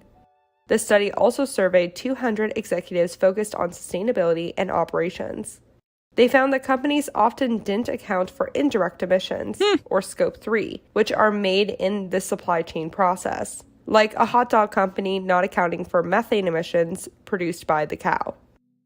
Yeah, but like that's dishonest though. You got to count those things. You've got to count those things. Otherwise, you're essentially trying to remember, folks. Numbers don't really lie, but numbers can be made to tell what I want them to say. Does that make sense? Like, generally speaking, numbers don't lie, but they can make the story that I want them to make. Conveniently leaving out things like this is not exactly the whole truth. I still don't know why we have not banned cruise ships, at least. It's a question of profits, my friend. That's the reason why. Time for some climate victories. The environmental reporting wing of Bloomberg, Bloomberg Green, announced Harold and Kumar's actor Kal Penn will host a new weekly climate series for Bloomberg's Quick Takes platform. Called Getting Warmer with Kal Penn, the show will focus on the intersection between climate change and business and finance. I mean, that might be promising. Maybe. We'll see exactly what the content is. But keep in mind that it is being hosted by Bloomberg. So, we'll see. Are they saying all dairy farms or just mass dairy? The reality, the honest, is that we really should be doing everything that we could, everything that we can, to reduce consumption. Really, that's really what it is. But yes, the massive animal agriculture industry is pretty bad. It's atrocious. But yes, what the suggestion is that we should be really moving in as much humanly possible, as much as humanly possible, to a more plant-based diet, wherever possible, whenever possible, as much as possible. That's really what it is. It's the consumption aspect. Following Penn around as he talks to heads of businesses, initiatives, research, and communities about transitioning to clean energy and adapting to a warming world. The show will premiere in October. Bloomberg Green also announced a new podcast called Zero, which will be hosted by Bloomberg Green's senior reporter Akshat Rathi, and the first Bloomberg Green Docs competition. It just depends on how this is framed. Okay, maybe it's going to be some good content coming out of Bloomberg. I don't know. We'll see how what the limitation is. Which allows documentarians to compete for best film. The finalists and winner will have their docs screened in Los Angeles in October. Also in the private sector, the battery recycling company Redwoods Material announced it will be collaborating with Toyota on an electric vehicle battery closed-loop system. Nice. They're going to start with trying to recycle Toyota's hybrid batteries, which makes sense because honestly, Toyota has not made much of an effort to switch its brand to EVs, so a hybrid battery is mainly what they have to work with. But creating a closed-loop system for batteries is very important because of how polluting the mining process can be. Yes. Redwood was founded by Tesla's former battery chief. Over in Europe, 5 people ages 17 to 31 launched legal action in the European Court for Human Rights yesterday against the Energy Charter Treaty. This little-known treaty allows fossil fuel investors to sue foreign countries that try to stop projects in an effort to decarbonize. In the eyes of the law, foreign investors have a right to sue countries for any loss of profits. Jesus Christ. Each claimant has been personally impacted by an extreme weather event, and they argue that this treaty forces countries to choose the interests of fossil fuel stakeholders over their future. This could be the first time the court will have to weigh on this treaty. The claimants are also suing 12 countries that are home to investors who have actively used the charter, among those being the UK, France, and Germany. For example, German company RWE is suing the Netherlands for £1.2 billion over plans to phase out coal, which is ironic because Germany is also planning to phase out coal. Speaking of which, I talked yesterday about how Germany is going to switch some of its gas demand to coal as Russia continues to drop its supply. Well, the German government is still insisting that it will drop coal by 2030 and that it is a temporary setback. Meanwhile, last generation activists blocked several city highway exits in Berlin yesterday by gluing themselves to the ground to protest drilling in the North Sea. Jesus.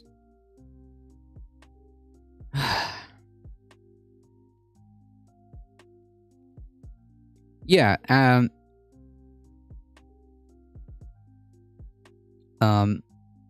bartering and like creating this community system is a good thing. Yes, is a good thing.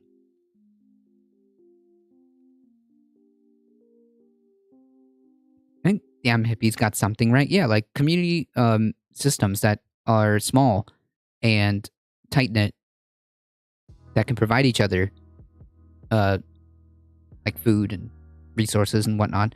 That's pretty poggers. They argue that saving gas the country is already making is enough and there's no need to drill more. An international group of Extinction Rebellion activists glued themselves to the European Commission headquarters, which is also in Berlin. They're requesting the Commission do more to stop environmental damage and criminalize ecocide. Oh god, it's too early for clowns. Do you want lower gas prices? Drill for more and build more refineries. Hey, Skeeter, do me a favor. Can you look up really quickly how long it's going to take to build refineries? And then explain to me why that's going to help us in the short term. Go ahead, go Google how long it takes to build new refineries and new infrastructure for drilling. See how long that takes, and then come back to me and tell me how that's going to lower gas prices in the immediate. Ecocide is the deliberate and systematic destruction of ecosystems. True. Meanwhile, the Dutch government confirms that it still plans to close its biggest gas field in 2023. No. I'm asking you a question.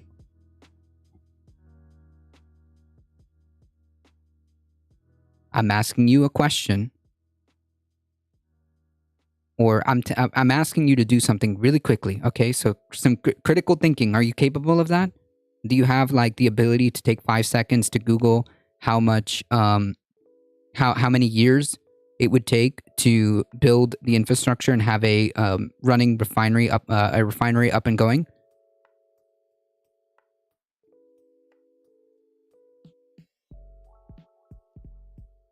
Google that for me and tell me how many years it takes. And then follow up to your homework assignment. How much and how will that help me now?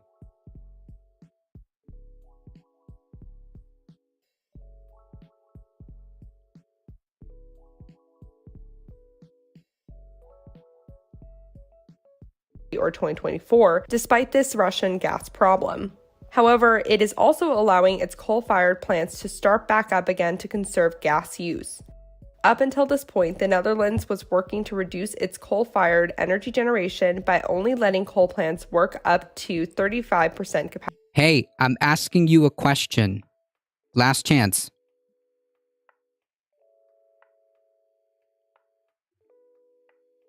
Go and Google how long it takes to get a refinery up and going. How many years does it take? And then the follow-up question, how does that help me now?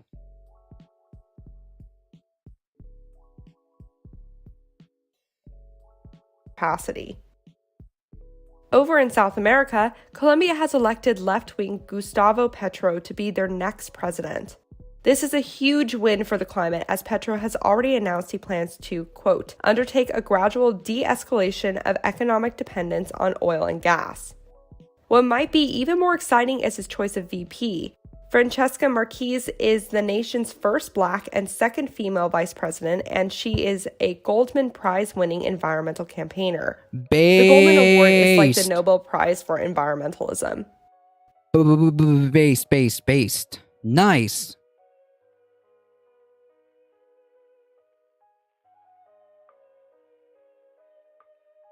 All right, clearly you're not getting the picture. Here, how about this?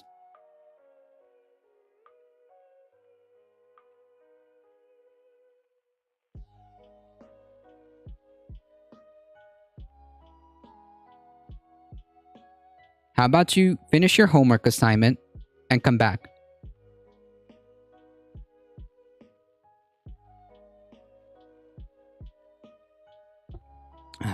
Jesus. Imagine having such an elementary understanding of how like prices and markets work, while also simultaneously probably I'm going to assume that this person stands like imagine having such a reaction when it's just capitalism. This is exactly what capitalism is. So I don't understand. If I may, how long does it take to build that stuff? I assume that's like 5 years, but if you count surveying and construction, yeah, closer to 10, Alexander. Closer to 10.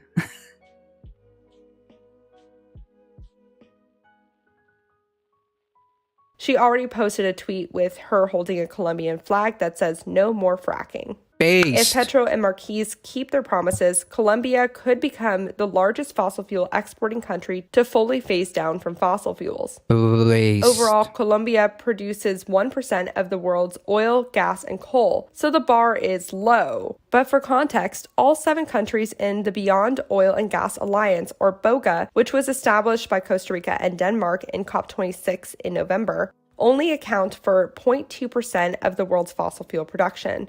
So 1% is still something to celebrate. This is also a big promise for Colombia because right now oil and gas exports provide the country's main source of foreign currency. You know how I said that the new VP Marquez is a Goldman Award recipient? Well, that brings us to a small update on another Goldman Award recipient, Nguyen Thi Con, who was recently arrested in her home country of Vietnam. I talked about her arrest on Monday if you missed this news, but now the US government is calling on Vietnam to release her immediately. I don't know if this will do anything, but there's the update. Over the weekend, the U.S. Interior Department and Forest Service gave Utah's Bear Ears National Monument to 5 tribes to co-manage via a cooperative agreement.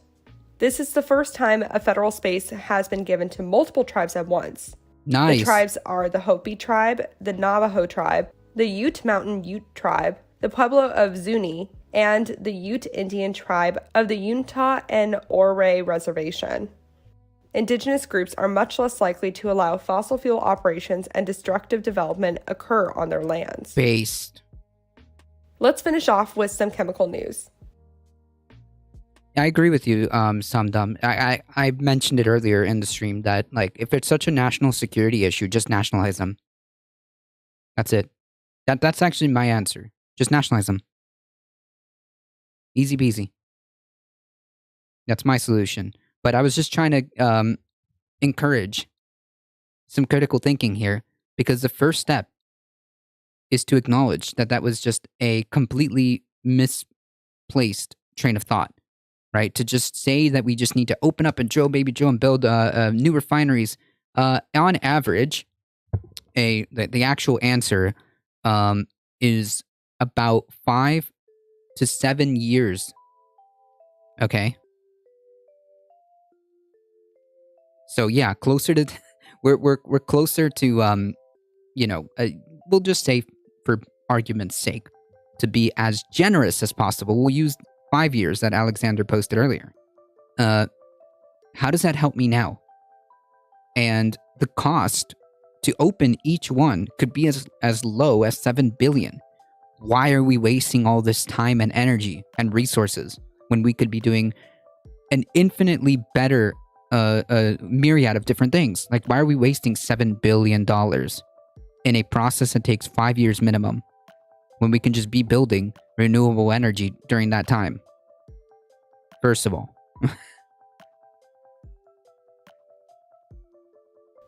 Canada will ban the manufacturing and imports of 6 popular types of single-use plastics by December 2022, the sale of those items by December 2023, and the exporting of those items by 2025. This means no more plastic bags, single-use straws, or takeout containers, among many other items. Based. The country will soon be one of the strictest in the world for plastic production. Nice. As a reminder, plastic is usually made from fossil fuels. It takes fossil fuels to produce, and it can merge with spilled oil to wreak havoc on wildlife. Canada has also vowed to ensure all plastic packaging must have at least 50% recycled material in it by 2030. And in the US, the Environmental Protection Agency announced drinking water limits for 2 types of PFAS, or forever chemicals, for the first time. These types are called PFBS and Gen X. Even in small amounts, forever chemicals can cause a host of health problems, including cancer and liver damage. That's right. They're found in everything from waterproof clothes to nonstick pans to flame retardants to fracking chemicals. The EPA will spend $1 billion from the bipartisan infrastructure bill to help states and territories address PFAS contamination. And that was your climate news for Wednesday, June 22nd. If you like the work I do, please follow this podcast, give it a 5-star rating, leave a review, and consider checking out the Beckosphere Climate Corner YouTube channel. All right, Remember to talk about the climate crisis every single day and to support your local news organizations. Bye for now. All right, you heard her. Go and subscribe, please.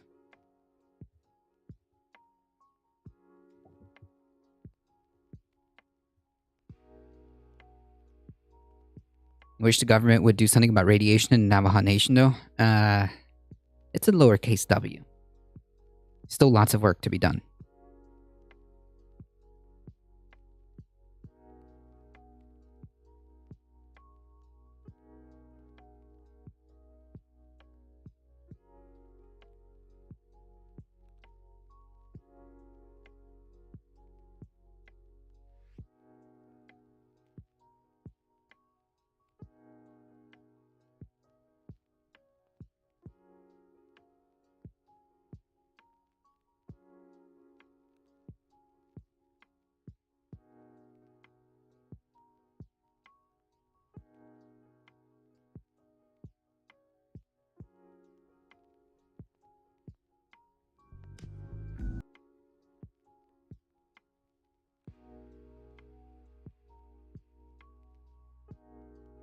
All right, we've got a good meme article.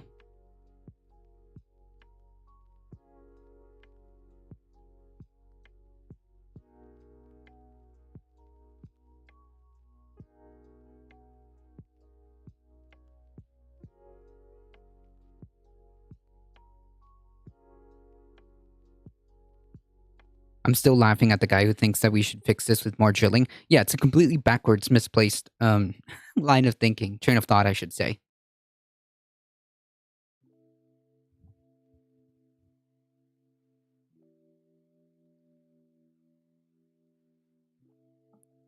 I would almost bet that this person also thinks taxation is theft.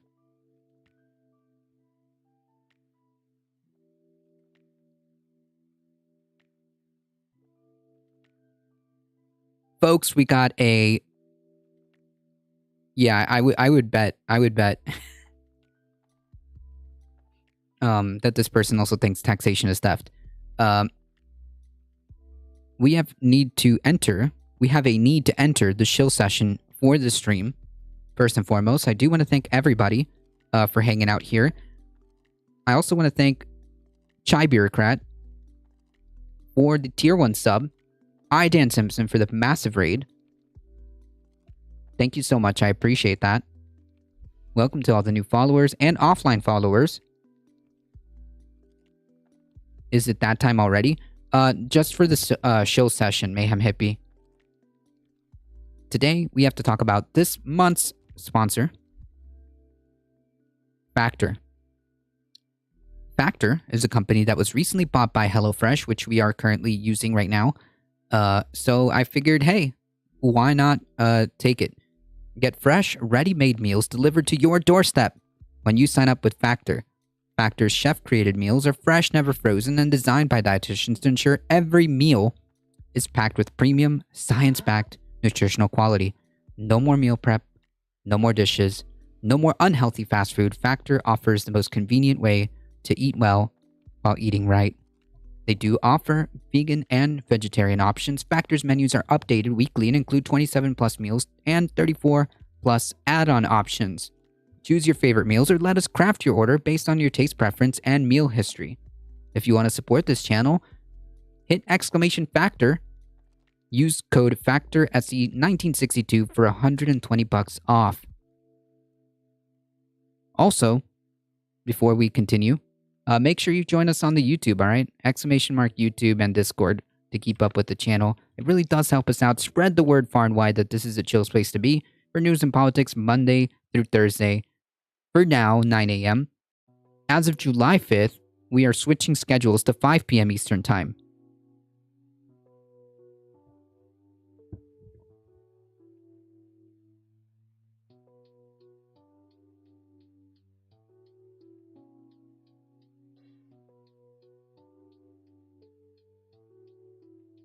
Ha! Buyer's regret? Women for Trump founder and January 6th rally organizer turns on Trump. Quote, he is disconnected from the base. I don't know about that. In comments published by Politico, Amy Kremer, a January 6th organizer who co-founded the group Women for Trump, blasted the former president over his endorsement of Katie Britt, who won the Republican Alabama Senate primary and defeated Mo Brooks, who was backed by Kremer and many other conservatives. Donald Trump is disconnected from the base. It's time for us in the movement to get back to basics, back to our first principles. We were here long before President Trump came along, and we're going to be here long after. Yeah, kind of giving away the the game here, right?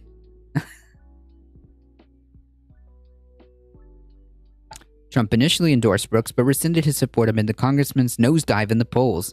Brooks tried to get back in Trump's good graces by supporting the former president's false election fraud claims. Yeah. So basically, she's mad that this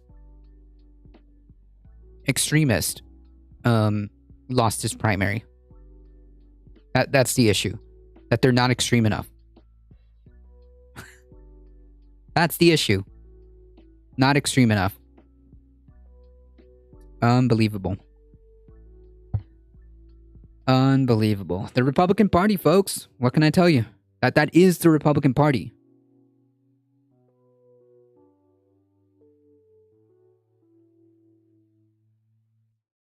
I thought for a second there we were going to have a buyer's remorse story, but nope.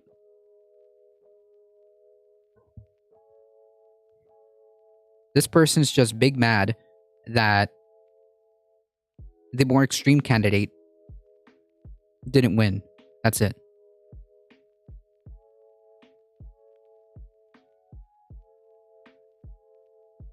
South Dakota AG Jason Ravensburg convicted on impeachment trial and removed after the fatal 2020 crash. The South Dakota Senate convicted Attorney General Jason Ravensburg in an impeachment trial on Tuesday over fatally striking a pedestrian with his car nearly 2 years ago. This guy also tried to play it off as saying that he believed it might have been a deer. It wasn't until next morning that Ravensburg said he returned and found Bover's body. If that's the case, why did you, if you truly believe that you hit a deer, that's kind of I don't know. Maybe I'm talking out of ignorance. But like, why did you go back? Was it because you felt like something maybe was off? I don't know. Ah, yes, the eyeglasses belong to the deer. Yeah, that's what I'm saying. I'm having a hard time believing the story. The group of lawmakers needed a 2/3 majority to vote for each. Yes, we know that. Crimes causing death and malfeasance, including crimes of causing death and malfeasance in office, were passed by the Dakota House of Representatives earlier this year. The Senate voted 24 out of 9 out of 35 on the first article, impeachment of crimes causing death. The Senate voted 31-2 on the second article, malfeasance in office, which alleged he misled investigators. Oh my God. Imagine.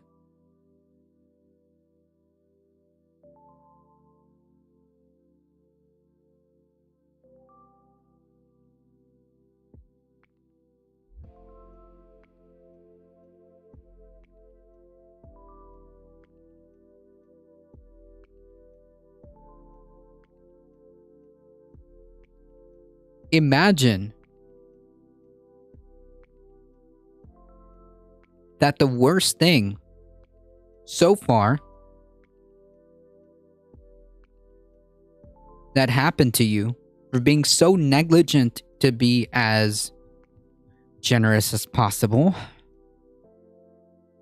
The worst thing that happened to you is that you get impeached and you lose your job.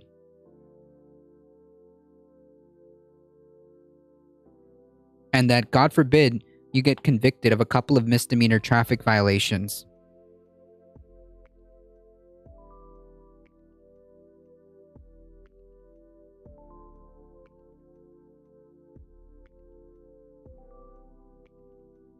Political immunity, yeah.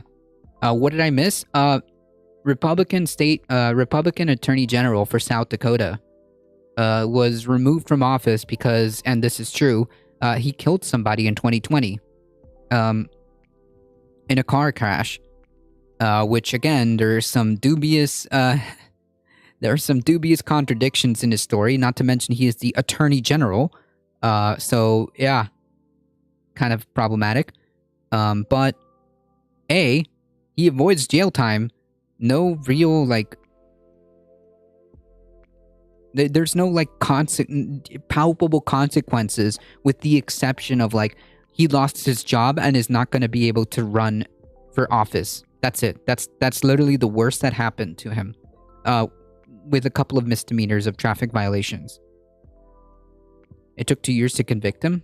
Yeah. Apparently.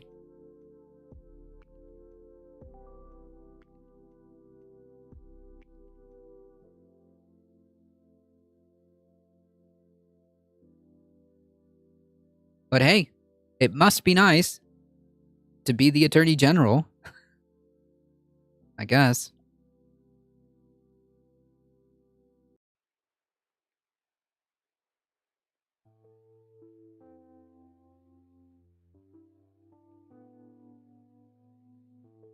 Where you can involve yourself in the death of somebody and come off, in my opinion, relatively scot-free.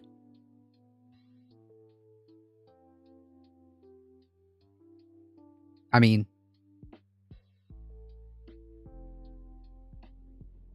to attribute the most generous interpretation of what happened, it seems like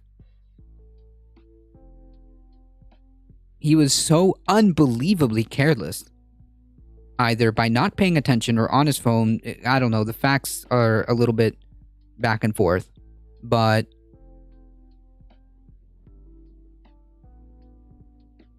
because of his gross negligence,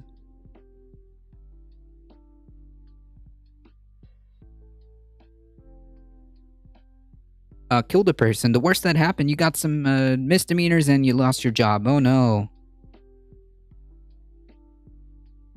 Right, people get 2 years for that offense, for vehicular manslaughter or not paying attention and accidentally hitting somebody.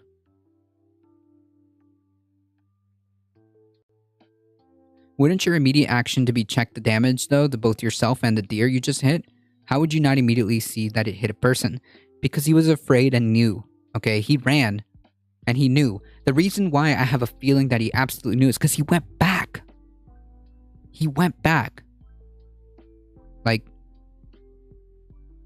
I don't know. There's a lot of holes in his story. I have hit a deer. You know when you hit a deer? I assume so. I mean, like, how could you not know? How could you not know? And like, yeah, I would say that if you hit anything, like, wouldn't it freak you out, even if it's something small? Like, you hit, and I don't know about you, but I would immediately stop and be like, yo, what just happened here?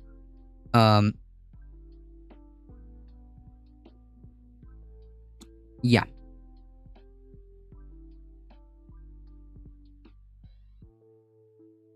Politicians are not above the law. It's BS. Yeah.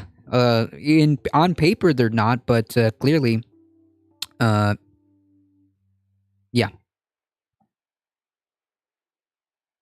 No accountability whatsoever. Must be nice. Yeah, it's BS, 100%.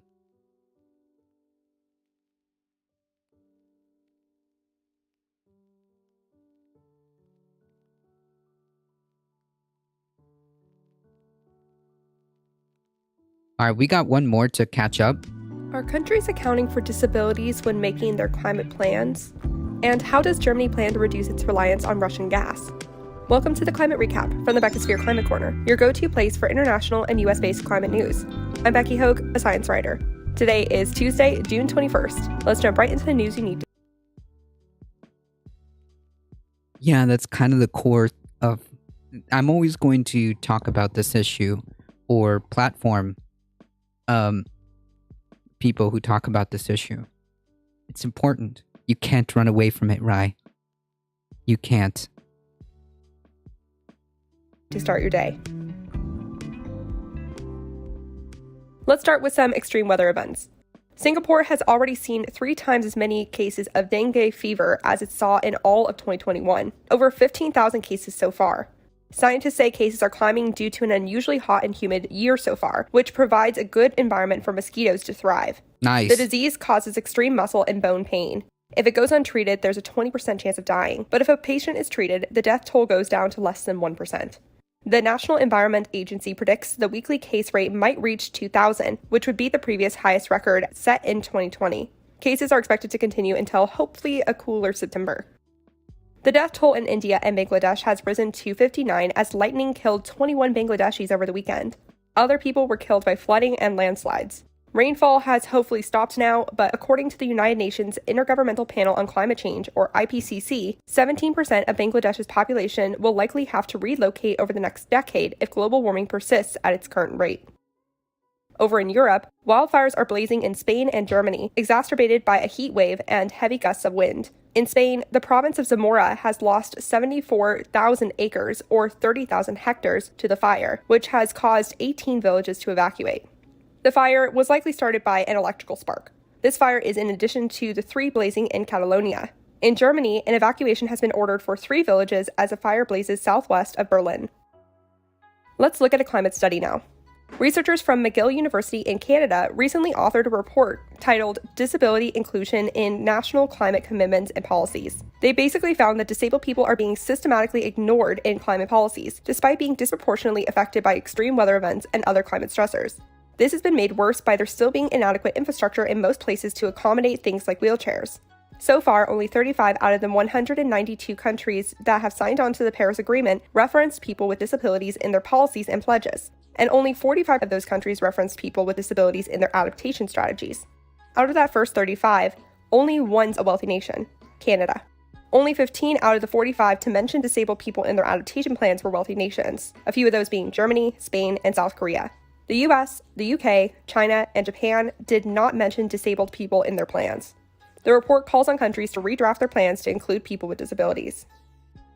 Time for some climate victories. China announced it will ban new steel, coking, oil refining, cement, and gas projects in key zones to reduce air pollution and head towards climate goals. The country also said it would ensure that 50% of new cars sold around 2030 will be electric. It plans to prioritize biomass, geothermal, and solar energy for heating homes. Biomass is not a good aspect of this plan because it's basically just burning trees, which is not clean. China has a goal of peaking carbon emissions before 2030. In the private sector, UPS announced it's testing out tiny battery-powered four-wheel cycles called e-quads in New York City and several cities in Europe. The vehicles basically look like the trucks we're used to seeing, just smaller and human-powered. Mostly, also battery-powered.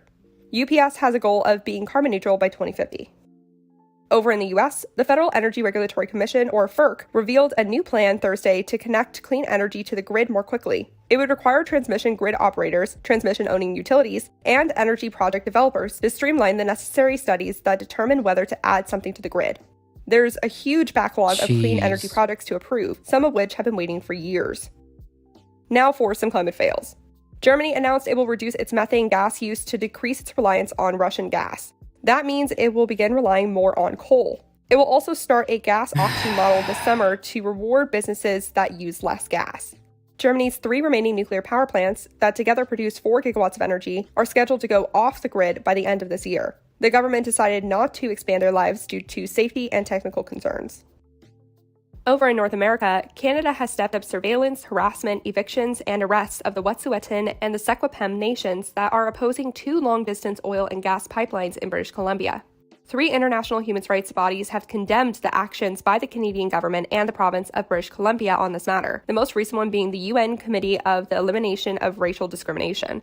A 1997 Canadian Supreme Court decision gave First Nations the right to decide what goes on their land. Yet these 2 projects, the Trans Mountain Expansion Pipeline and the Coastal GasLink Pipeline, run through what... That's funny.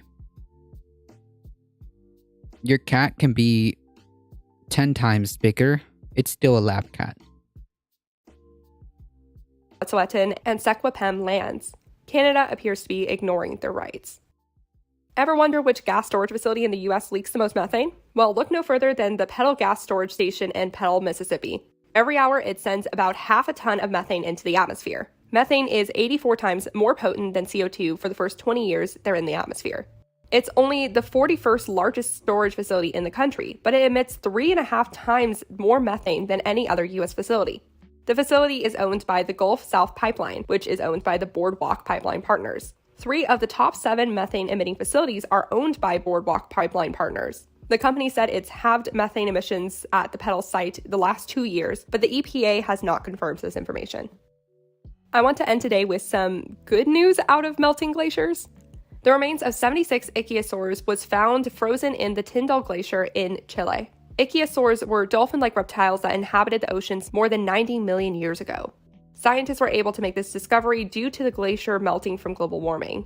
One particularly notable ichthyosaur fossil, named Fiona, was a mother carrying several embryos. These fossils would have likely turned into powder if they weren't given up by the glacier in these next few decades. So, big find for paleontologists. And that was your climate news for Tuesday, June 21st. If you like the work I do, please follow this podcast, give it a 5-star rating, leave a review, and consider checking out the Beckosphere Climate Corner YouTube channel. Remember to talk about the climate crisis every single day and to support your local news organizations. Bye for now.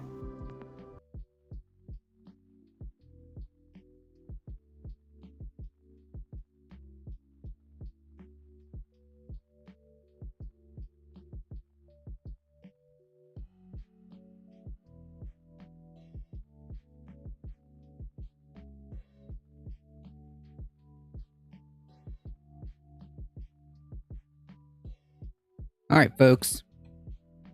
We did it. We got through every article that we needed to get through.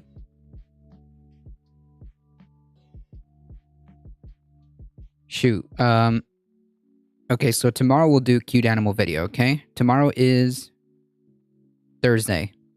Don't let me forget, Alio.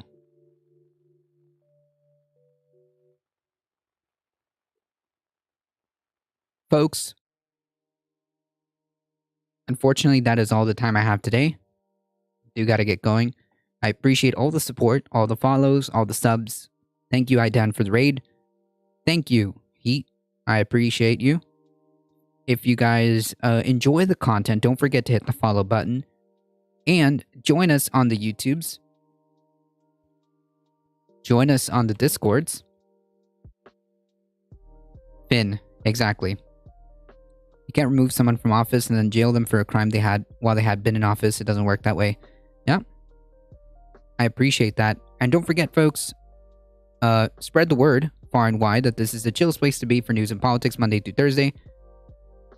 Join us for Saturday Catterdays around noon Eastern Time. As always, please stay safe. Please take care of each other. Sorry I have not been here the whole time. No problem. Please stay safe. Please take care of each other. I love you all, and I hope to see you guys in the next one tomorrow. See ya.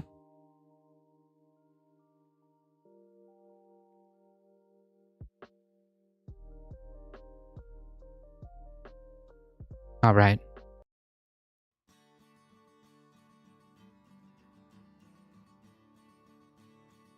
Laters.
All right, folks, we're heading out in 5, 4, 3, 2, 1. See ya.